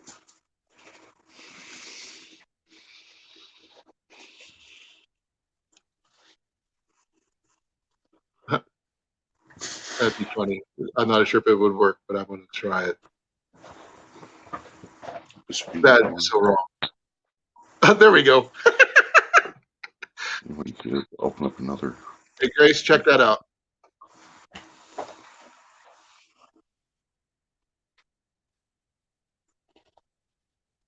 This is the chili recipe. Yeah, it's kind of hidden, but I think it's kind of cool. Yeah, I can't really see it all. Huh? I can't really see it all because we're on top of the picture. Well, I will send you a copy of the recipe for you if you want it. Okay. Okay, cool. I've got it. I've sent many copies to Johnny and everybody else. I know can send Johnny you- has you know, I just thought it was cool that I could do it as a background. I just like, okay, that's freaking cool. I was just playing with the brand deal. Apparently, I can do it with any picture I have. Let's see here. Oh, here's a good one. I got a new one I want to try and see if that looks a little better. But I will send you the recipe because it's actually pretty good. And Johnny sent me some mason jars of the recipe he made, and I'll be eating that live on. This one here these are actually my arrows. Yeah, I hope those bars make it to you intact. I hope so too. I hope he packed it well. That could be a mess. I'm creating some new backgrounds just because I think it's better than just a blank screen. And I mean, going full screen like that is, that's all I can say. Okay, here's the one. There we go. I like that one. I like that one. Are those your arrows? Yeah, those were my personal arrows. Oh, cool. Yeah, I shoot 4-fletched. Actually, I'll show them to you. I'll grab one. Okay, 4-fletched. Again, I don't know anything about archery. Does that mean there are like 4 sets of like feather things on the end of the arrow? Yeah, I'll show you the difference, Chris.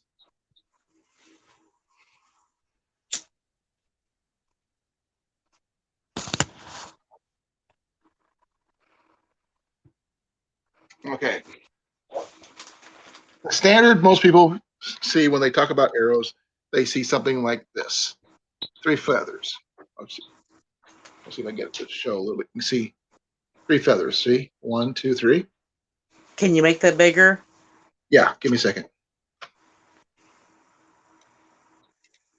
Okay. So a fletch is each like Vein. vein 3. of feathers. Yeah. Veins are different than feathers.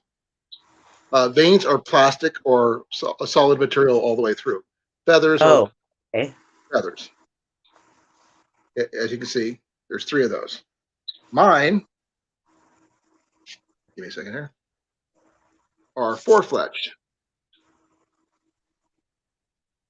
Oops, sorry. Try to line it up with the camera. It's not easy. See, there's 4 fletches. Like a dart. And does that help with how the arrow flies? That's a matter of opinion. Everybody's different. So there's a lot of studies that say it makes no difference. Some say it increases drag on your arrow. Me, with the higher poundage bows that I shoot, I find it helps with stability on my arrows, which I make them work really well. Okay, and that could be really important, I would assume. To me, yes, 'cause accuracy is everything. Especially when you're hunting.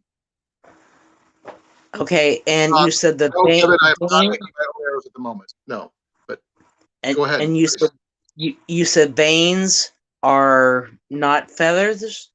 They're okay. Let me find you something with a vein. My son's got some arrows over here. Give me a moment. I gotta find it.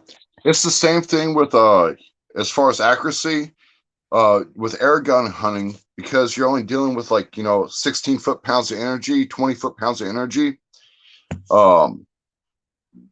You have to ethical hunting, you have to determine how big the vitals are and how accurately can you hit those vitals at what distance.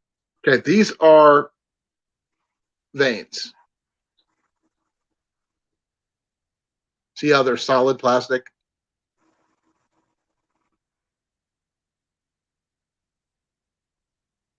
Yeah. And then I find that feathers are quieter.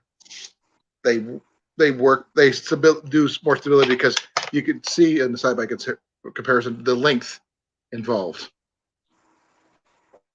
But this is also But I a would think that maybe, arrow. This is one of the carbons. I would think that maybe the synthetic, the plastic ones could be better because you can mold them exactly to the exact shape that is the best for the aerodynamics of the arrow. It's a matter of opinion, and it's also a matter of the type and mostly the type and draw weight of the bow being used. And also, you also got to take in consideration shooting off the shelf, shooting on a like a whisker biscuit like Johnny uses. I'm not sure if you've seen his. Yeah, I have. And the whisker biscuit is a lot more forgiving on any type of arrow that he uses. But I shoot off a shelf, and the solid veins would cause deflection of my arrows when it comes off the shelf. The veins would hit it and cause it to deflect from where I want to go. Huh. And while the feathers just do that. Well, then And maybe the feathers are just naturally more, forgiving. suitable. Yeah. And the fact is, I'm sorry, carbons don't look this pretty. However, carbons shoot faster, and they're generally more true. It depends on right? the bow. It depends on the bow. And the overall weight of the arrow and the spine weight. If you're wondering what spine is the stiffness of the arrow. Because when an arrow shot, it does something called an archer's paradox, where it basically does this, straightens out. And the fletching allows for the drag in order to straighten that out. The smaller ones, it doesn't give it a lot of time to do it faster in the time speed, but these right here allow it to straighten up and more accurate in my taste. But then again, I don't shoot compound, and I can't give you answers on compounds because I'm a traditional. So you touched on a carbon shaft, a wood shaft. Now, what about aluminum shaft? Okay, I do have some aluminum shafts here somewhere. I think my son has them upstairs, but that's because we found them at the local archery range, outdoor range. The reason I don't like aluminum because they bend too easily. As you can see, carbons are really stiff and they don't bend and stay bent. But if you take an aluminum one, you bend it, it's done. You can't do anything with it. But there's one thing you can do. You like this one here does have plastic veins. You can put feather fletched on carbons or any other shaft for that matter. But this is what people usually pick up that's really cheap from Walmart or what have you. And they can put in their own tips. You screw it in. They do have their advantages, and you can put your own Knox inserts as well. I mean, So the only problem I have is this one here. Okay, here's the other side by side. Okay, give me a second here. That's where the carbon ends. There's my draw length. So they're considerably shorter because a lot of these compounds have a shorter draw than most traditional bows. with the fletching, it sounds like you really like the feathers. I do. What Not a preference more than anything else. what would you say is the best feathers or your favorite? Turkey feathers are the standard generally, but you can use if you wanted to. You can use goose feathers. You can use whatever feathers you can get your hands on. But the industry standard you can pick up at most archery stores are processed feather, regular turkey feathers. So pretty much a big bird. Yep. Would be a good feather. Well, I use 5-inch flights. This one here is a parabolic style fletching, while this one here is a shield shape style, same draw length, about 5 inches. But like I said, I shoot heavier bows than most. Well, now people say this would be great, but I can't get the control I can out of my wood arrows that people will say I should be able to get out of these, because they're just not long enough, and I can't afford them either. But when I talk about shooting off the shelf, I'll explain. Like I said, I happen to have a bow that shoots off the shelf. When the arrow comes across here and you have the plastic fletching, see what it's doing? I'm holding it up there. It's just pushing it itself away from the bow, which would deflect it and go nowhere near where you want to go. And as for the feather one, doing the same. Oh, sorry, going the wrong direction. What? No, I'm going the right way. It's a lot more forgiving, because this goes straight, keeps everything going straight. And I just happen to have a simple little rabbit point on there right now. So that's, I can answer your questions all night, but I'm getting tired and I'm already 5 minutes past my shut-off time. Yeah, I saw that too. You're a little late. Because you guys get me talking about a topic I love, and that's archery. Oh, I know it. It's my passion. It's been my passion for all my life. Ever since I saw my first Errol Flynn movie, The Adventures of Robin Hood with Errol Flynn. And I did my research and I found out something really interesting about that movie. One of the best bow hunters and archers of all time was from that movie. And you wouldn't believe who he was. That was Howard Hill. But I got to go. Guys, thank you for coming, Grace. Thank you for coming, Michael. No problem, Colin. I will talk to you guys more. I am definitely sure, especially when I hear about this process of the bow being made out of juniper. Because today is the first time I've ever heard of something like that, but I want to see it. And thank you, Colin, so much for sharing your knowledge with my son. I appreciate it. Anytime.